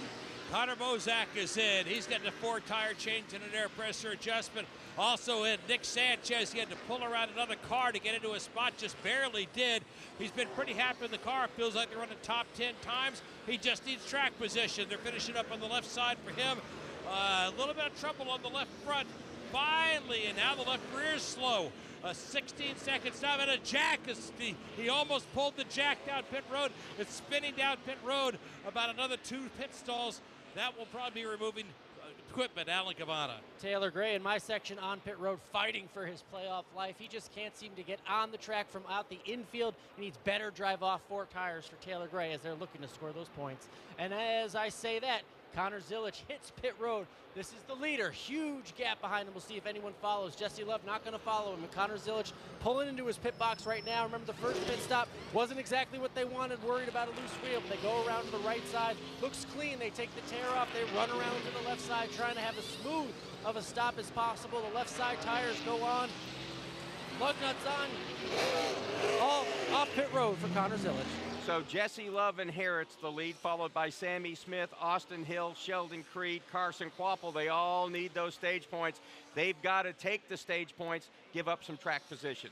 That's right, Mark. But this is where things are going to get very interesting because everyone is going to get points, right? And they are fighting within each other for the cut. So what is going to happen is that the points are the points for a stage 2. The money is going to be made who can go through traffic better. They're going to have around 25 laps in a stage 3 to see who can actually take advantage of those points, because the difference is going to be not made in the points of stage 2, but who can advance the positions the best in stage 3. We better keep our eyes on that. The middle of that pack's going to be crazy when this race restarts stage 3. They're going to put it on a show for us, and the good thing is that that's how chaos happens. So that's where the chaos are going to come at one point. I love this. Our race leader now, Pat Patterson, exiting the chicane, headed toward you. Yeah, no pressure at all for the driver of the number 2 Chevy. Here's Jesse Love exiting 13 over to 14. Sammy Smith a long way back and another long way back to Austin Hill. So here comes Jesse Love. Now it's going to be 1 to go in stage number 2 here at the Charlotte Motor Speedway Roval. Jesse Love is leading, a huge advantage over Sammy Smith and Austin Hill. Again, they're going to be comfortable gaining some stage points here, but we do have a battle behind them because Sheldon Creed feeling a ton of heat from Carson Kvapil as he heads back to you, Nick. Yeah, Jesse Love certainly looks like he has this stage 1. He has already sailed off into turn number 3, but let's focus in on that battle. Sheldon Creed trying to hang on as Carson Kvapil puts the pressure on Mark James as they go slide their way through turn 3. Sheldon Creed has had that rearview mirror filled up for most of the afternoon, certainly most of this stage, and it stays that way off of turn number 4 as Carson Kvapil gets a really nice exit off of that turn. Trying to keep pace with that battle is Sam Mayer. He's got some work to do to catch him before the stage ends now as they head toward turn 5. Yeah, Creed's teammate Mayer is about 2 seconds behind them, but Carson Kvapil there chasing Creed for that 3rd position. Dive bombs does Kvapil into turn number 7, but Creed, a more conservative line, beats him off the corner there as they're trying to get those precious points. Jesse Love trying to win this second stage, looks very comfortable. That lead over Sammy Smith, and it's Austin Hill, but that battle for the 4th position continues on. Here comes Carson Kvapil. He'll get along side by side with Sheldon Creed. He'll check up as they go into turn number 10. Kvapil tries to outbrake him into the corner, can't get it done, has to fall back in line. Here's the leader, Jesse Love, midway through 13 and 14, and it looks like that's the way this is going to end up, separated here for this final position. Jesse Love nearly maximum stage points here today at the Charlotte Motor Speedway Roval. 2nd in stage number 1. He will win stage number 2 as Jesse Love takes the green and white checkered flag. Then it's Sammy Smith, Austin Hill, Sheldon Creed is able to hold off Carson Kvapil, who finishes 5th. Sam Mayer will be 6th. 7th, behind Sam Mayer, we have Alex LeBay. Then it's Josh Balicki finishing 8th. Sage Karam 9th. Connor Zilic, after pitting, still able to get 1 stage point. He finishes 10th in stage number 2.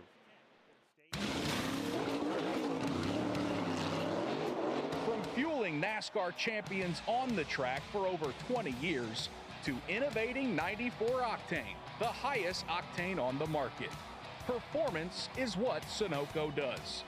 All Sunoco fuel at the pump meets the same top-tier standards as the fuel used in NASCAR. From the track to your tank, you can trust Sunoco to help your vehicle perform at its peak. In addition to traditional summer camp, Victory Junction also hosts family weekends, partner programs, and day camps. And the Victory Junction Outreach Program takes camp fun beyond our gates to children at hospitals and partner sites throughout North Carolina, South Carolina, and Virginia. Victory Junction makes the impossible accessible. This is a place that needs to be here 50 years from now, 100 years from now. We are never going to run out of kids that can benefit from Victory Junction. Discover how you can get involved at victoryjunction.org. Pit stops for the end of stage number 2 will happen right after this. From the Roval at Charlotte Motor Speedway, this is PRN, the Performance Racing Network. It's hard to believe in this day and age in the United States of America that children are hungry. Our time on this planet is short. We have to give back to those in need. Every child has a chance, no matter what obstacles they may encounter. Never have we been taxed more as a society to help kids the way we are right now. At Speedway Children's Charities, our mission is simple. Help every child we can. Because all children deserve joy and hope and love. I'm PRN's Doug Turnbull, co-host of the 5 to Go podcast, a weekly deep dive into 5 motorsports issues. Devin Kupka gives the Gen Z view. One thing that I've never seen before, when the cars got 4 wide, everybody stood up cheering. And championship-winning mechanic Dan Elliott leans on his decades in the garage and promoting. Unless everybody is aware of the rules, then no, it's not fair for everyone. Listen to the 5 to Go podcast on GoPRN.com and subscribe on Apple and Spotify.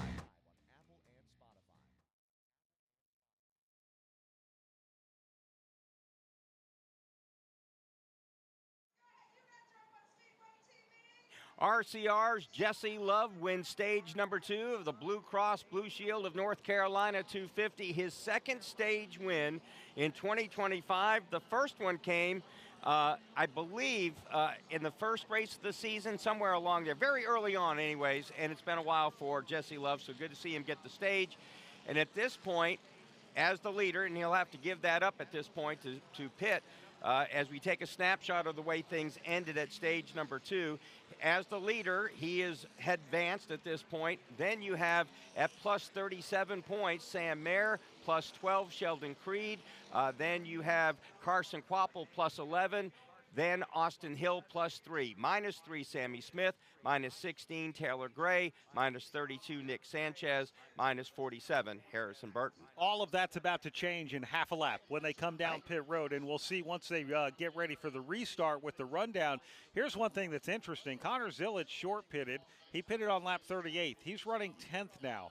The next car that pitted at that same time, lap 37, Justin Allgaier, is 16th. This is the blistering pace that he's putting up there. Now, when we restart the race and get into the final stage of the race, we're going to restart with around 24 laps to go. They have enough Sunoco fuel in their car to be able to go the distance. But, Daniel, this is going to be the longest race, or the longest run of this race that we've seen. We already saw tires cording earlier. We see cooler temps now, a lot more aggressiveness on the racetrack. What do you think? Yeah, this is where these guys make their money. You know, the last stage of the race, the last 25 laps, temperatures are cooling down. Really, I mean, the only part of the racetrack that we have seen is the back chicane and getting into corner 3 oval. So, but the rest of the racetrack is cooling down, which means speed. So, you know, with more speed, what happens? Tires get wear out more. So we have the longest stint coming up, and also with a racetrack that's going to get faster. So it's going to be very interesting, and I'm going to be paying attention very, very closely to the 8, to the 21, to the 1, and all that group of cars, because, you know, their season is going to be depending on how quick they can go to traffic. Daniel, a lot of times on oval tracks when there's tire wear involved, as the race goes on, more rubber gets put down, the tire wear gets better. Will we see that here in Charlotte on the Roval? You know, I doubt it, Mark, and the reason of that is because the racetrack has already plenty of rubber. If this was the beginning of the race and nobody else was on track this morning, maybe yes. But right now, the racetrack already gained the rubber that it's going to gain. And at this point, it's more about, you know, the cooler temperatures and the amount of laps and how much they're going to manage the tires. I doubt that they're going to manage tires. You know, we have seen Connor control the race all day long, and he's still, you know, not managing a lot, so he's just going as fast as he can. But we see, because definitely it's going to be the longest stint of the day. All right, pit road is open. Top 9 needs some fresh tires and Sunoco fuel. First one up, Alan Cavana. Well, Jesse Love got the stage win, the playoff point. His crew chief, Danny Stockman, told him, "You're doing an amazing job, kid, leading this race." He's going to get 4 tires and no adjustments. They love what Jesse Love is doing in that 2 car. He just needs some help on the backstretch to get a little more power, Wendy Venturini. Sammy Smith in the second position comes in for 4 tires, Sunoco fuel. He was hard on the left-handers and had a little bit of wheel hop early on into the race. Also down pit road, Austin Hill with 4 tires, Sunoco fuel. They told him, don't push the car any harder and stick to the plan. Brett McMillan. Track bar adjustment for Sam Mayer. Left side tire is on. He peels out 16.4 second stop. And Nick Sanchez has come back down pit road. Remember, he took the equipment from him out of the pit box last time, so he's coming back down for a top off. Jesse Love, Austin Hill, Sammy Smith, Sam Mayer, Carson Kvapil, first 5 off of pit road, followed by Sheldon Creed. We'll take another break. We're getting ready for the 3rd and final stage for the Xfinity Series on the Roval at Charlotte Motor Speedway. Listen up, fellow timeshare owners. If you're a timeshare owner and you want out at all costs, you're done. Frustrated, tired of wasting money, you don't use the darn thing. Get out now. Hire the best Bulldog timeshare cancellation team in the business. Their in-house legal team, headed by a timeshare cancellation lawyer, can help you fight the biggest and baddest companies out there that sell timeshare. At some point, you were using your timeshare, but now you're not, and you're tired of wasting money. Before you go to the poorhouse, call right now and learn how you can stop the maintenance fees and put more money back in your pocket. Their services cost you a lot less than you think, and you'll save a lot of money over time. Call the Timeshare Exit Hotline now. It's a free consultation. 800-890-5957. 800-890-5957. 800-890-5957. That's 800-890-5957. Connor Zilic has led all but 7 laps here at the Roval at Charlotte Motor Speedway. Will he be the one to wind up in victory lane, sponsored by Progressive Insurance? Progressive makes bundling easy and affordable. Get a multi-policy discount by combining your motorcycle, RV, boat, ATV, and more. All your protection in one place. Bundle and save at Progressive.com. From the Roval, this is PRN, the Performance Racing Network.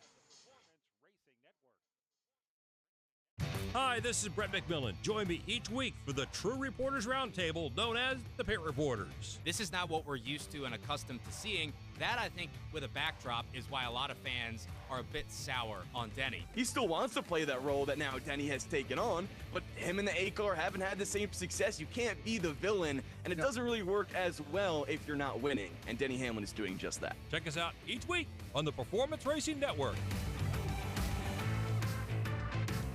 Did you know that 9 out of 10 Americans are sick of the divisions in our country?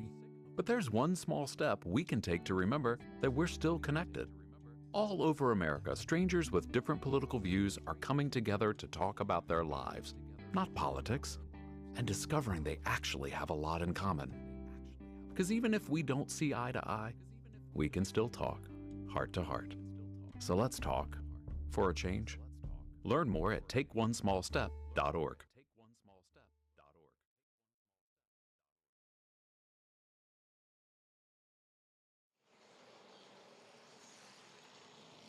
Now time for a full field rundown brought to you by Bass Pro Shops. Bass Pro Shops, voted America's best outdoor retailer. Your adventure starts here at Bass Pro Shops. Connor Zilic resumes the lead, and he'll be the control car on the restart heading into the final stage. Justin Allgaier gets to join him on the front row. Christian Eckes runs third. Fourth, Connor Mozak. Eric Almirola fifth. Austin Green is 6th, Dean Thompson 7th, 8th is Jeb Burton, William Sawalich is 9th, 10th, Taylor Gray. Brandon Jones 11th, 12th, Kaz Gralla, Matt DiBenedetto 13th, 14th, Corey Day, Anthony Alfredo 15th, 16th, Blaine Perkins, Jesse Love 17th, 18th, Austin Hill, Sammy Smith 19th, 20th, Jeremy Clements. Sam Mayer 21st, he will have to drop to the back on the restart, however. Crew members over the wall too soon. Carson Quapple 22nd, Sheldon Creed 23rd, 24th, Brennan Poole, 25th, Alex LeBay, 26th, Ryan Ellis, Parker Retzloff, 27th, 28th, Josh Balicki, Nick Sanchez in 29th. He'll also have to drop to the back. Daniel Hemrick in 30th. 31st, Leland Honeyman, Sage Karam in the 32nd spot, 33rd, Daniel Dye, Ryan Sieg, 34th, the last car on the lead lap. -1, Kyle Sieg in 35th, -3 in 36th, Harrison Burton. Josh Williams is out of this race today. He'll get credit for 37th. Preston Pardis for 38th. Mark, it is 6:39 Eastern Time here at the Charlotte Motor Speedway Roval, and the sun is all but gone behind the grandstands. They've set up light towers in the infield. I shouldn't call them light towers. I think we should call them light cranes, because these are impressive. If you drove by Charlotte Motor Speedway right now and you said, what are they, like erect a softball field in the infield? I mean, that's how much lighting there is. They're massive towers. I mean, they are impressive. They are going to light up the inside of this Roval like it's nobody's business here at the end, so that's pretty cool. I love this. Restarting under the lights. We're going to restart with 23 laps to go. And Daniel Suarez, Justin Allgaier gets to restart on the front row next to his teammate Connor Zilic. This might be the restart we've been waiting for. That's right, my friend. I think this is going to be very interesting, because if Justin Allgaier can get the opportunity to control this race, I feel that he's probably one of the only a couple cars that can give the 88 a run for his money. Is it time for somebody to put pressure on Connor Zilisch? Because if he breaks away, gets to the front again, he's proven all afternoon, now hopefully into the evening, nobody can touch him, and he's going to pull away. You know, the amazing thing right now of the 88 and the 7 is that they're playing with house money. They both already advanced, so they're already having fun. They're in a rental go-kart race right now, so they are going to be pushing hard, and here they go. Headed into the Echo Park Automotive restart zone. Every car happy owner. Echo Park Automotive. Connor Zilisch on the outside. He is going to get a good jump on Justin Allgaier. He will clear him into one. Justin Allgaier's got Christian Eckes to his outside. Boy, Connor Zilisch has just been money on every restart so far today. He easily clears both Allgaier and Eckes, who are going wheel to wheel, setting up for turn number 3. Cool to see Christian Eckes among the front runners in the final stage. He's been working his way toward the front, but as we say that, Connor Mozak wants to take that spot. He'll snatch it away from him at the exit of turn number 4 as the leader already climbs up the hill. Yeah, Zilisch already stretching it out through turns 5 and 6 over second place Allgaier there. Eckes in the 4th spot, just passed by Connor Mozak, and look who's behind them, the road racing ace Austin Green in car 87. As Eckes takes Mozak 2 wide for the 3rd spot, this field's gonna bottle up here as they go 3 and 4 wide through turn 7. Such an impressive restart for Connor Zilisch, already 5 car lengths over Justin Allgaier. The battle is on for that 3rd position as they make their way out of turn number 9. It's Connor Mozak with Christian Eckes all over his rear deck. Eckes watching him trying to make that move around Mozak. Can't get it done. This is a battle for 3rd now. Austin Green right in the middle of that mix as well. Here's the leader again. Connor Mozak midway through 13 and 14 with about a 12-car lead over second place Allgaier. He quickly has broken away from Allgaier, working his way through the right-hander in this chicane along the front stretch. Now up over the rumple strips as he takes a left-hand turn across the stripe, 22 to go, and Connor Mozak continues to have some company in Christian Eckes. Yep, it's the pink and white Chevrolet for Christian Eckes, putting the pressure on in turn number 1. Mozak swings really wide at the exit of turn number 2. Thought that might open the door. Eckes isn't close enough. About a car length and a half behind Mozak for 3rd. Stays about a car length and a half pretty consistently through 3 and then on to 4. And again, just behind him is Austin Green. He's about 4 car lengths back. Then you go a little bit further back where Jeb Burton has company. That's Eric Almirola. That's the battle climbing the hill toward turn number 5. Yeah. And they come through turn number 5 and 6 there as the cars have stretched out single file through about the top 10. One that's been on a charge after pitting in that break is Austin Hill, who's going to dive bomb under William Sawalich there with his playoff hopes on the line.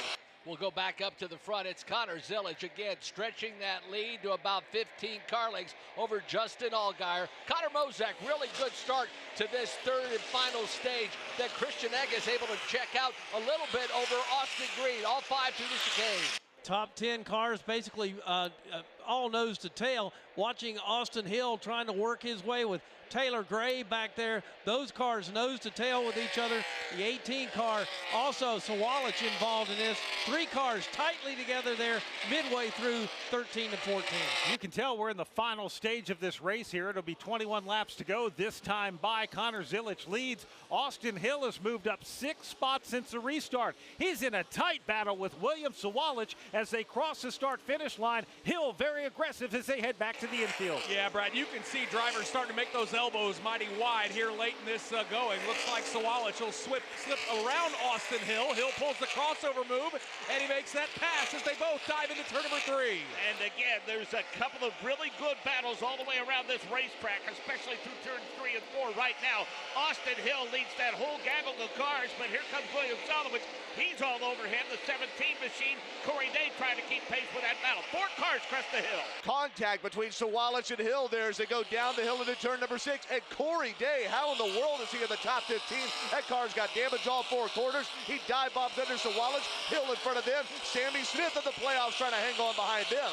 Front 5 have checked out. Jeb Burton running in that 6th position has a good battle starting to shape up. He makes his way out of turn number 9. Has Eric Almirola, Kaz Gralla right behind him. Good battle there. They work their way through 10, 11, and 12. Those cars just nose to tail with each other. Burton out in front of Almirola. They get separated now here in 13 and 14. Here's the leader coming through the front straightaway chicane. We have a lot of drivers racing hard in this stage, trying to make up points. We've talked about Austin Hill. Hill now has moved up to the 10th position. Sammy Smith in the 13th spot. He's now putting on some heavy pressure on William Sawalich. Also the 18 car, again of Sawalich, as they work to turn number 1. They all make their way through that first corner. Leaders already setting sail middle part of the racetrack, Mark James. A lot of battles going on in the mid-pack. Pretty good separation among the front 6. It's for Jeb Burton on back where things start to heat up just a little bit. Burton gets off of turn number 4, but he's got Eric Almirola in tow. Those two have separated themselves from Kaz Grala a bit, although Kaz Grala with a strong charge toward turn number 6. And they're down the hill through turn 6 there. It goes Jeb Burton, who gets into the dirt, Eric Almirola, Kaz Grala. How about Taylor Gray, the highest running of some of those playoff drivers we've just been mentioning in the mid-pack. And then under them, Sammy Smith dives into turn 7. He spins Corey Day, makes contact with Sawalich, and Day almost collates Carson Kvapil too. Things are really heating up here. A bunch of melee in the back of this field just outside of the top 10. Everybody single file, and we now have a car smoking as he makes his way out of turn number 9. That's Sawalich as he has Kvapil on his inside. Meanwhile, back up front, Justin Allgaier trying to keep the leader in sight. A lot of separation for the first 5 or 6 positions. A little bit further back, though, it's a 3-wide battle. Austin Hill, Kaz Grala, and Taylor Gray. Coming down off the banking, Taylor Gray is going to have to tuck in behind Kaz Grala, who is on the driver's right side of Austin Hill. Austin Hill aggressive. He wants to take that position as they come across the start-finish line mark.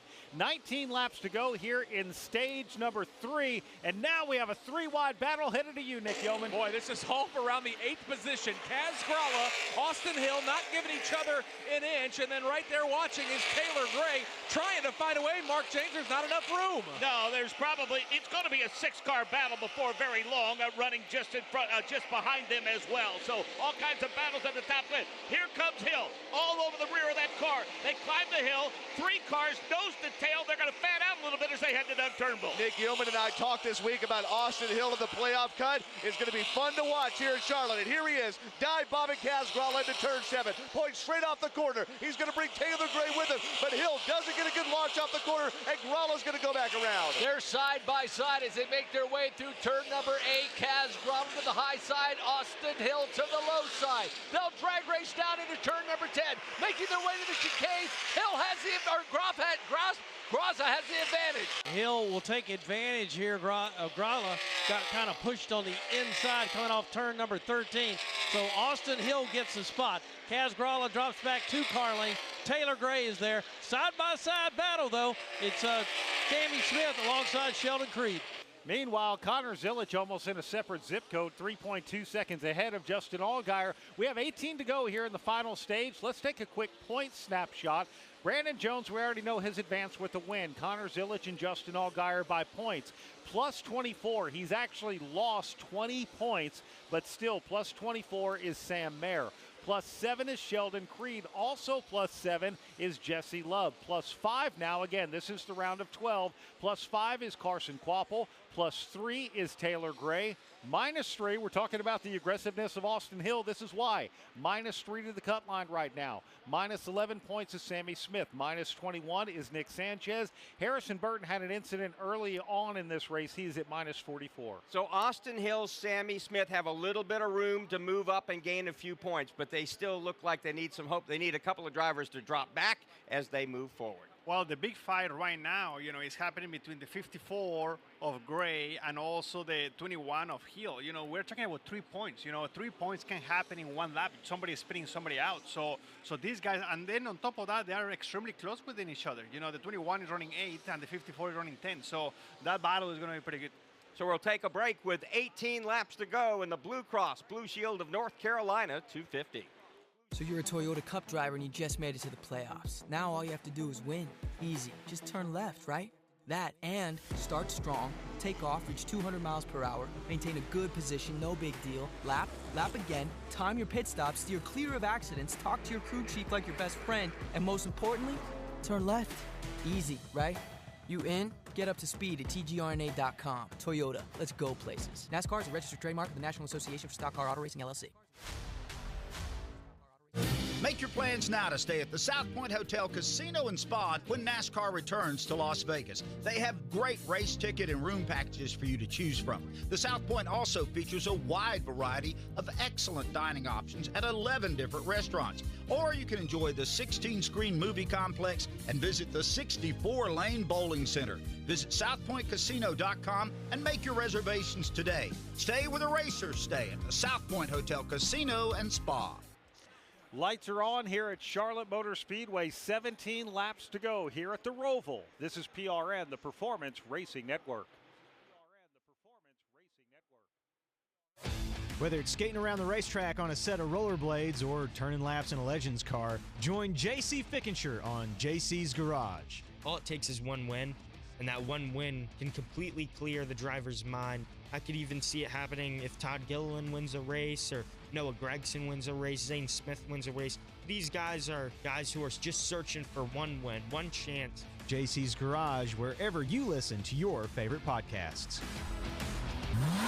Hey, it's Charlie and Debbie, along with NASCAR legend Kyle Petty, inviting you to join us for Kyle Petty's Back Then Again Country Countdown. Each week, we'll put it in reverse and take a trip down memory lane, looking back at that week's top 20 country songs from years past. We'll dive into what made those songs and artists move the needle, what pop culture trends made those years unique. And you'll get to hear me tell stories only I can tell. So don't miss Kyle Petty's Back Then Again Country Countdown right here each week.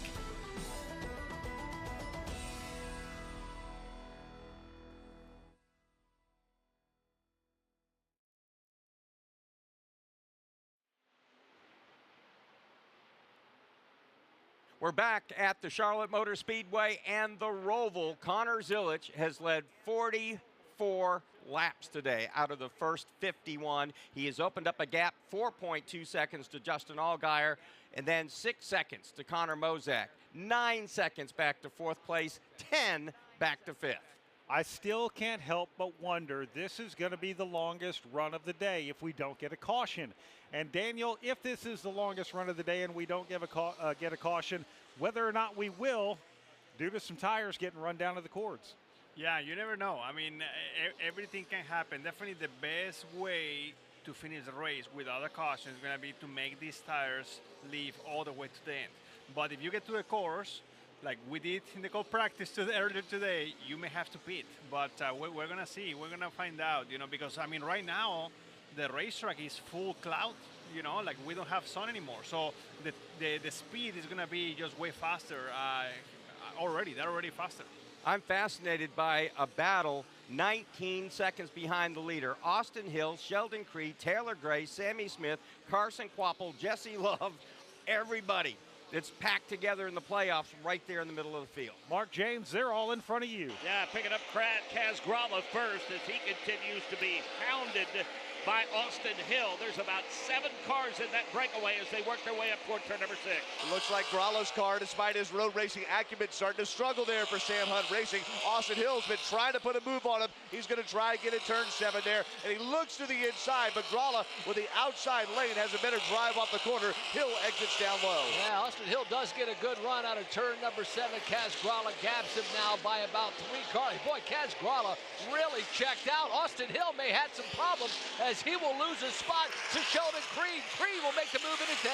Austin Hill's car has not sounded right coming through turns 13 and 14 the last couple of 3 laps. Don't know if he's got a problem or not. Right now, though, Sheldon Creed uses him up, takes that spot of Gray, and Taylor Gray is right there in his rear view mirror trying to make something happen in the chicane. What are you seeing out there, Daniel? Yeah, the 21 has a problem. The 21 doesn't have enough power right now on the straightaway, so definitely there is something going on with the 21. He has lost already a couple spots, and he's not looking good on the straightaway. Alan, what's happening with Austin Hill? Well, I'm listening to Taylor Gray, who's trying to run down Austin Hill in that point battle. They told Taylor Gray that Austin Hill may have a cylinder going down and to press that attack and keep going after that 21 car.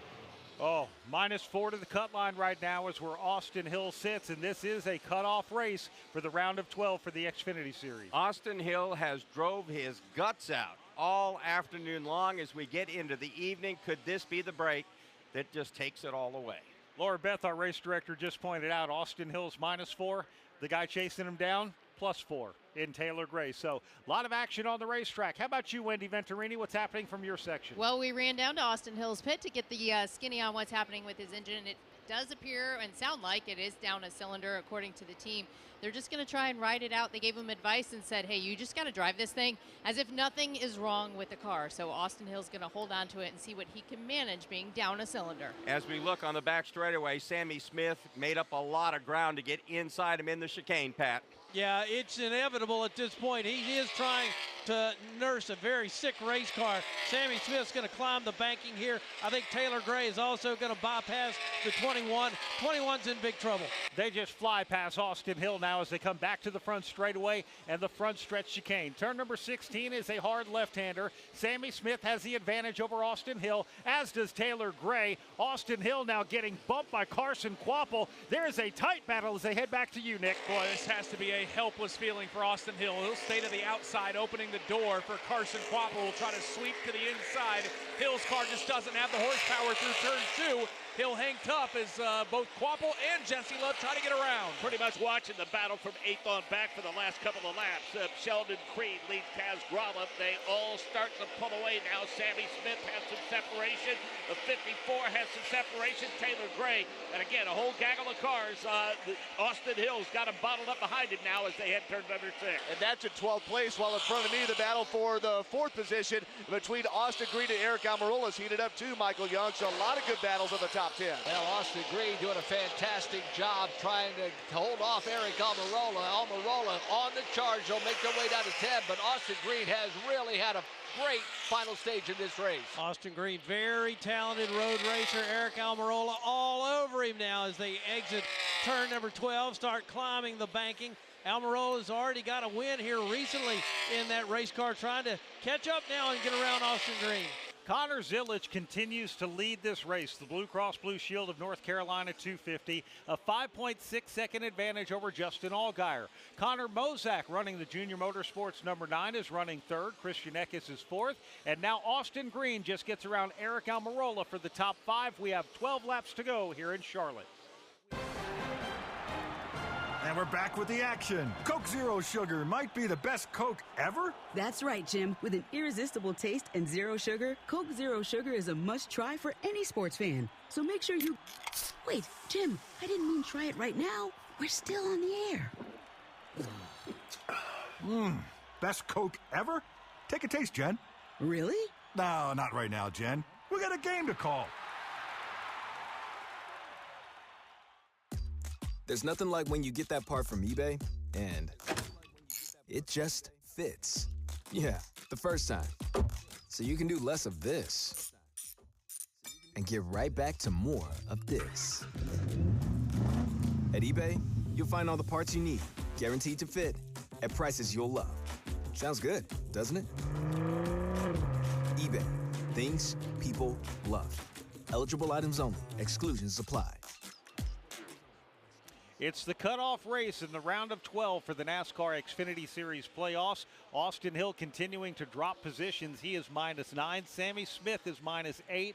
+8 is Taylor Gray. 11 laps to go from the Roval. This is PRN, the Performance Racing Network.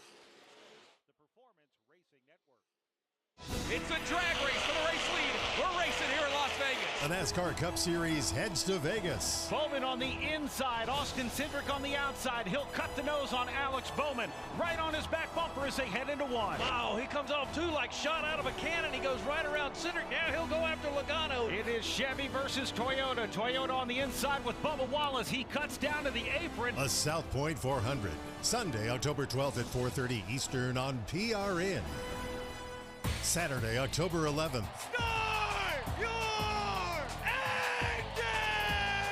The NASCAR Xfinity Series heads to Vegas. Jesse Love goes and cuts down in front of Josh Williams. There's Austin Hill, cannot get the outside line going. Now he drives up beside Jesse Love. Sam Mayer is going to lead that lap as the pack heads back to 1. Ryan Sieg moving all over the racetrack, upside, downside. It's the Focus Tel 302.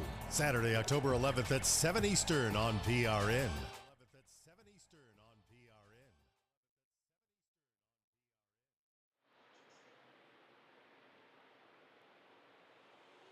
as Connor Zilic crosses the start-finish line. Just 10 laps to go in the Blue Cross Blue Shield of North Carolina 250.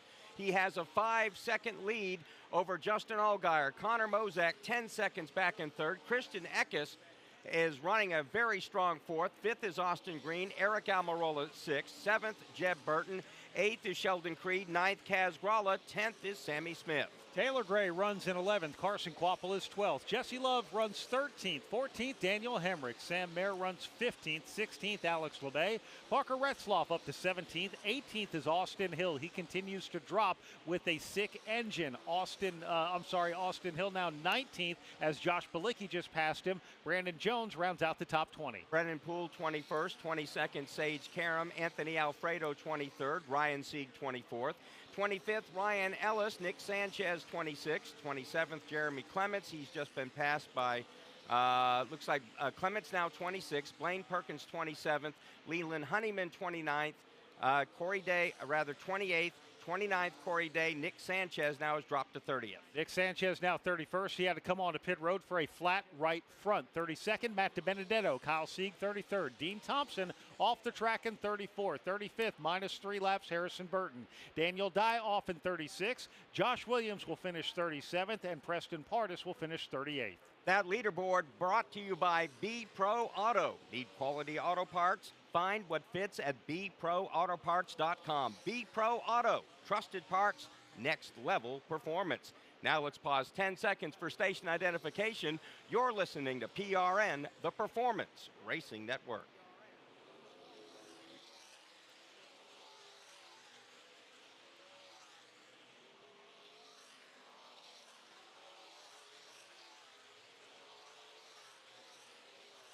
Welcome back to Charlotte Motor Speedway and the Roval for the Blue Cross Blue Shield North Carolina 250. Mark Garrow sitting alongside Brad Gilley. And, of course, our special guest, Daniel Suarez. Our pit reporters, Wendy Venturini, Alan Cavana, Brett McMillan in the turns. Mark Janes, Doug Turnbull, Pat Patterson, Nick Yeoman, and Michael Young. Daniel, we talk about the way these tires are now wearing here in this final stage. I want to go back to what we saw earlier today and get a little preview for tomorrow. Your Choice Privileges Chevrolet was out there. You were very fast in practice. You're going to start mid-pack tomorrow for the Bank of America Roval 400. What did you experience in your Cup car that we're seeing a little bit different from the Xfinity cars here today? Yeah, Brad, you know, I have a feeling that my car actually has good speed. But I wasn't really happy with the balance on my car, and it was using tires quite a bit. You know, in 13 laps, we already had corrosion on the tires. But I wasn't the only one. There were a lot of cars having the same issues. So I believe that if we can make the balance of a race car be a little bit better, the tires are going to live longer. But the car has the speed, so that's definitely a positive. We have a new tire than the last time that we were on here in the Roval, and here with Xfinity guys. I don't know exactly if they have a new tire or not, but I hear that in the first stage they have some excessive wear with cores, and this is going to be the longest stint with a cooler racetrack. So I'm very, very curious to see if they can make it all the way to the end. So as we look at things right now, with 8 laps to go in this race, on the cut line, +7 is Taylor Gray. He's running in the 12th spot. -7 now in 9th.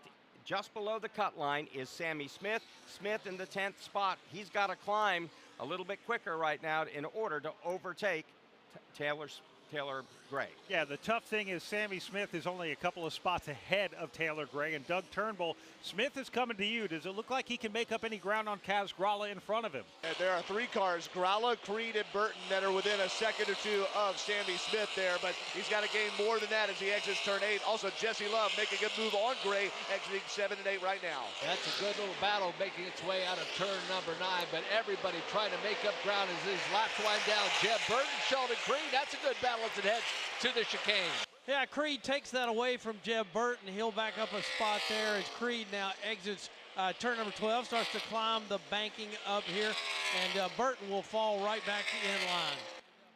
So as they come across the start-finish line, it's 7 laps to go. When we come back, we will take you green flag to the checkers here at the Roval at Charlotte Motor Speedway.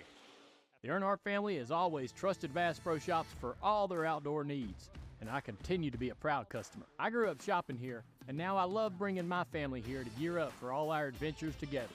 And now, Bass Pro Shops Club members enjoy special savings and earn points towards free gear, which is rewarding when buying what you need for your next adventure. Spending time outdoors with the ones you love, sharing memories, and making new ones, that's an Earnhardt family tradition that I'm proud to carry on.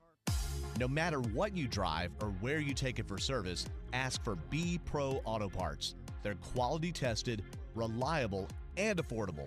Check them out at bproautoparts.com or ask for them by name. WeatherGuard says thank you to today's safety and ops crews that keep the track running like a well-oiled machine. This year's crew is once again sponsored by WeatherGuard Truck and Van Equipment. WeatherGuard, established in 1968. Proven every day. Learn more at weatherguard.com. Stay with us. When we come back from this commercial break, we will go all the way to the green, commercial free. This is PRN, the Performance Racing Network. Get your NASCAR fix with PRN's Garage Pass. It's hard to just turn it around in 1 week, but I wouldn't be shocked if we did. I don't think the results have been what we have hoped for or expected, but I think the potential in the cars and the speed has been pretty good. It's a big deal already, so that's a big positive for us. So I think now it's just about working together and getting better. I think the Penske cars are still elite when it comes to plate racing. Hi, I'm Mark Garrow, tracking the latest racing news every weekday. We all play a role in keeping our community safe. Every day, we move in and out of each other's busy lives. It's easy to take for granted all the little moments that make up our everyday. Some are good, others not so much. But that's life. It's when something doesn't seem quite right that it's time to pay attention. Because only you know what's not supposed to be in your everyday. So protect your everyday. If you see something suspicious, say something to local authorities.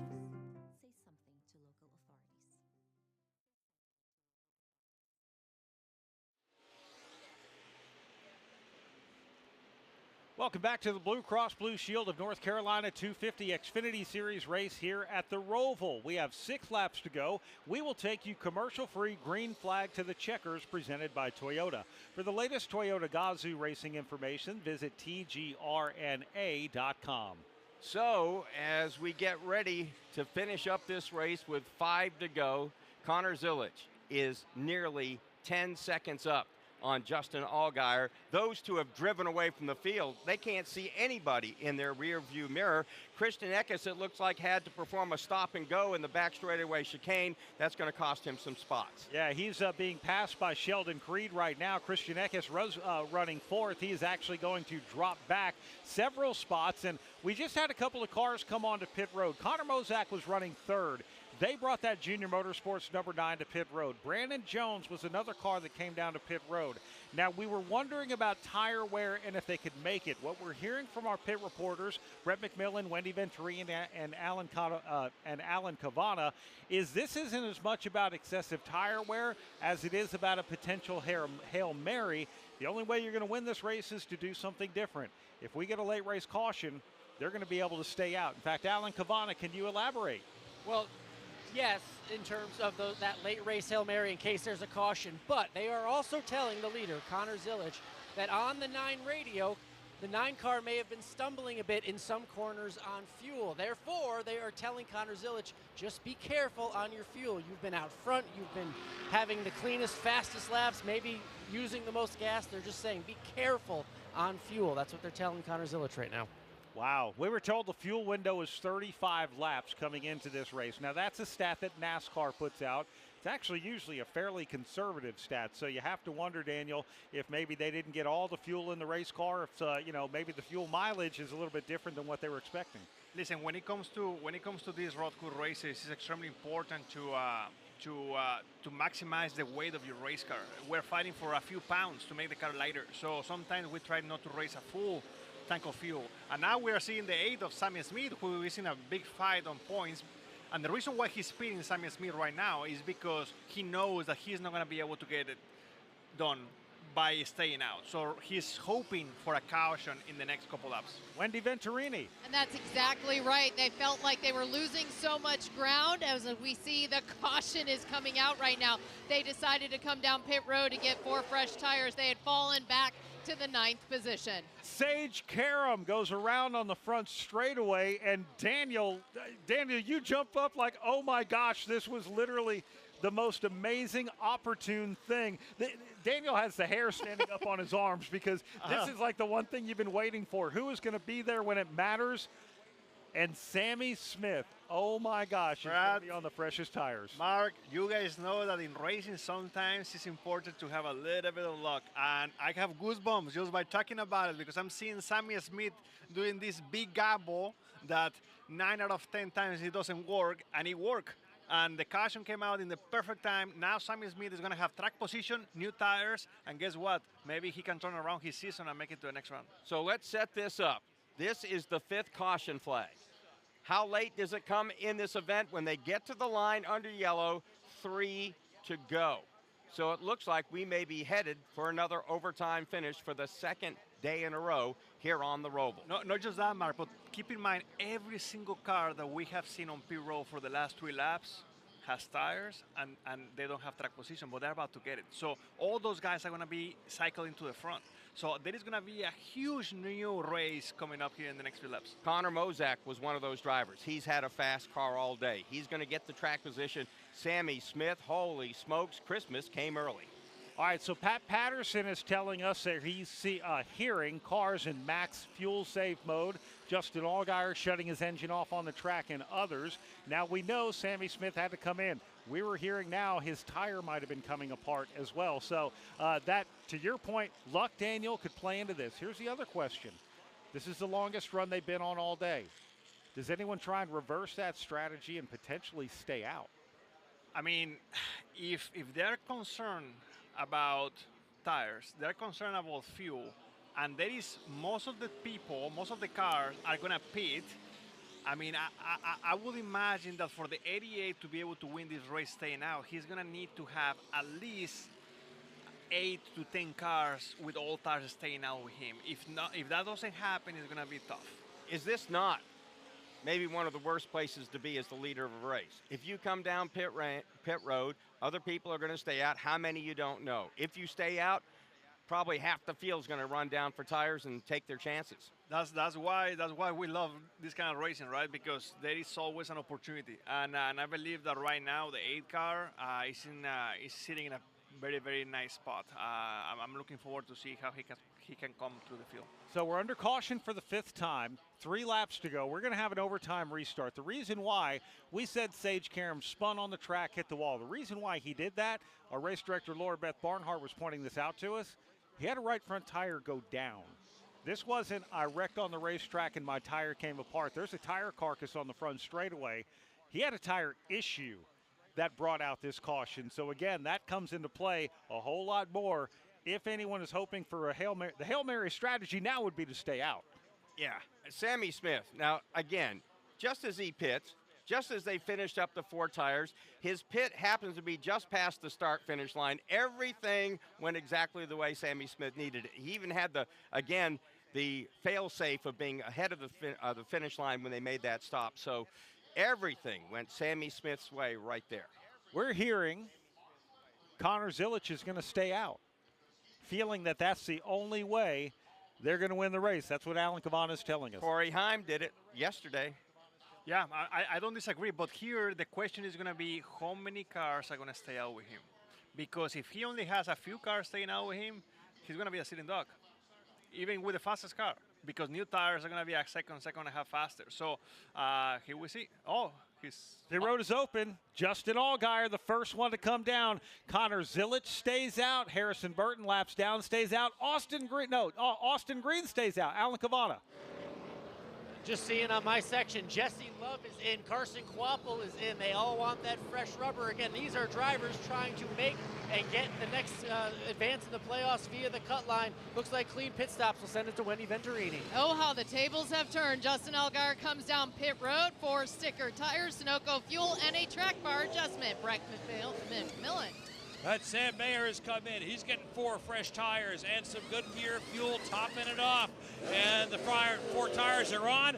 They're tight. He's gone 15.8 seconds. Justin Allgaier will win the battle off of pit road. Looks like Eric Almirola will follow him out. We're going to have another overtime finish here at the Charlotte Motor Speedway Roval. Yesterday, we had the same. Corey Heim wrecked on the first lap. Had a truck covered in bear bond, was able to go toe-to-toe on the final restart with Brent Cruz, who had dominated the race. Corey Heim went to victory lane for his record-setting 10th win of the season. Now for Connor Zilisch, who stayed out for Austin Green. This is going to be an interesting one to see how it all turns out. Daniel, as you look at it, did enough cars stay out to give Zilisch the break that he needs, the gap? Everything is gonna, I mean, I think so. But if Conor Mossack on the 9 car and the 8 car, they are able to do an amazing job the first lap, just going through the field, they can have a shot. Like if they're aggressive enough and they make some good decisions, because the difference is gonna be made in the first half a lap. If they can make a handful of positions the first half a lap, they're gonna have enough grip that they're gonna get there.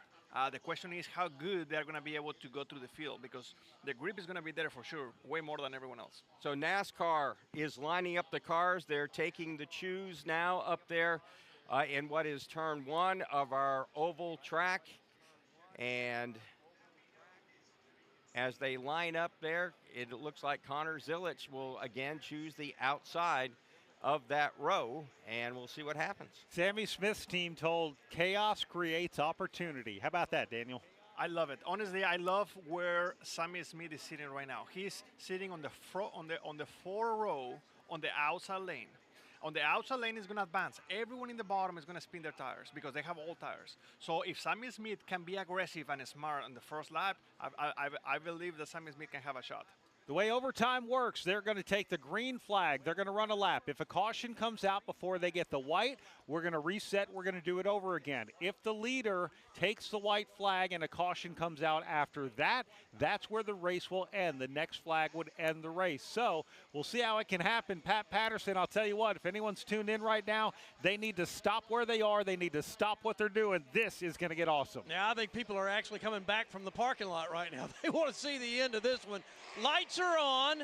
We're set to restart, and I don't know if anybody's noticed, there's a full moon tonight. So Connor Zilisch, the leader, outside row 1 to his inside.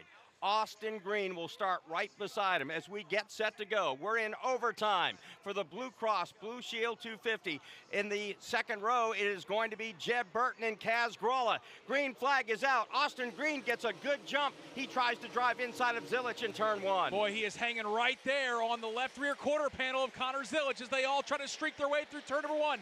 Clean through about the first 6 or 7 rows. Connor Zilisch with the race lead. Austin Green second. Looks like Kaz Gralla is digging for third. This last stage has been a good one for Austin Green, and he is trying to keep pace with Zilisch. He pulls to within a half a car length now as they exit turn number 4.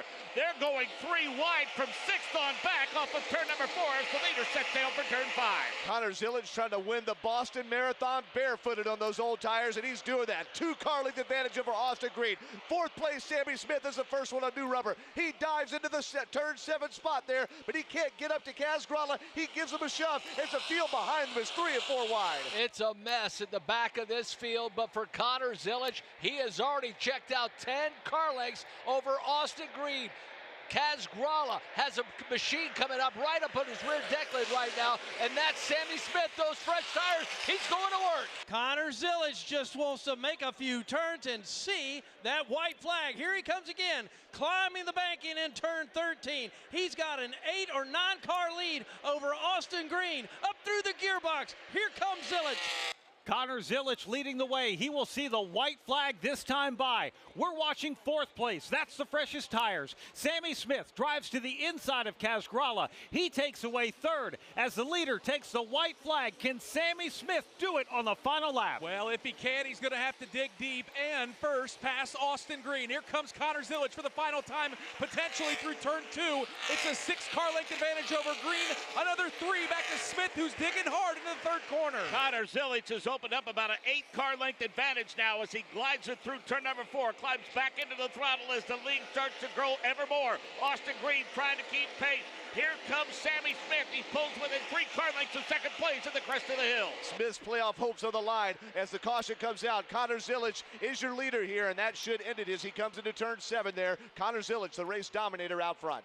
A late race caution could not stop Connor Zilic. He took away their hope, and then he took the win in the Blue Cross Blue Shield North Carolina 250, his 10th win in 2025, his 4th straight on the road courses. Now, here's where this sets up.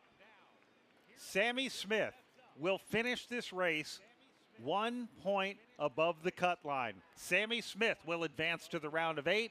Taylor Gray will not. Nick Sanchez, Austin Hill, Harrison Burton, they are now out of playoffs contention. 1 point decides who makes it to the round of 8 here after the Charlotte Motor Speedway Roval. Unbelievable. The fastest car won. Connor Zilic led 57 of the 68 laps. And a truly dominant performance. And look what he did at the end. Even on fresher tires, Sammy Smith could make up the kind of ground we thought he could.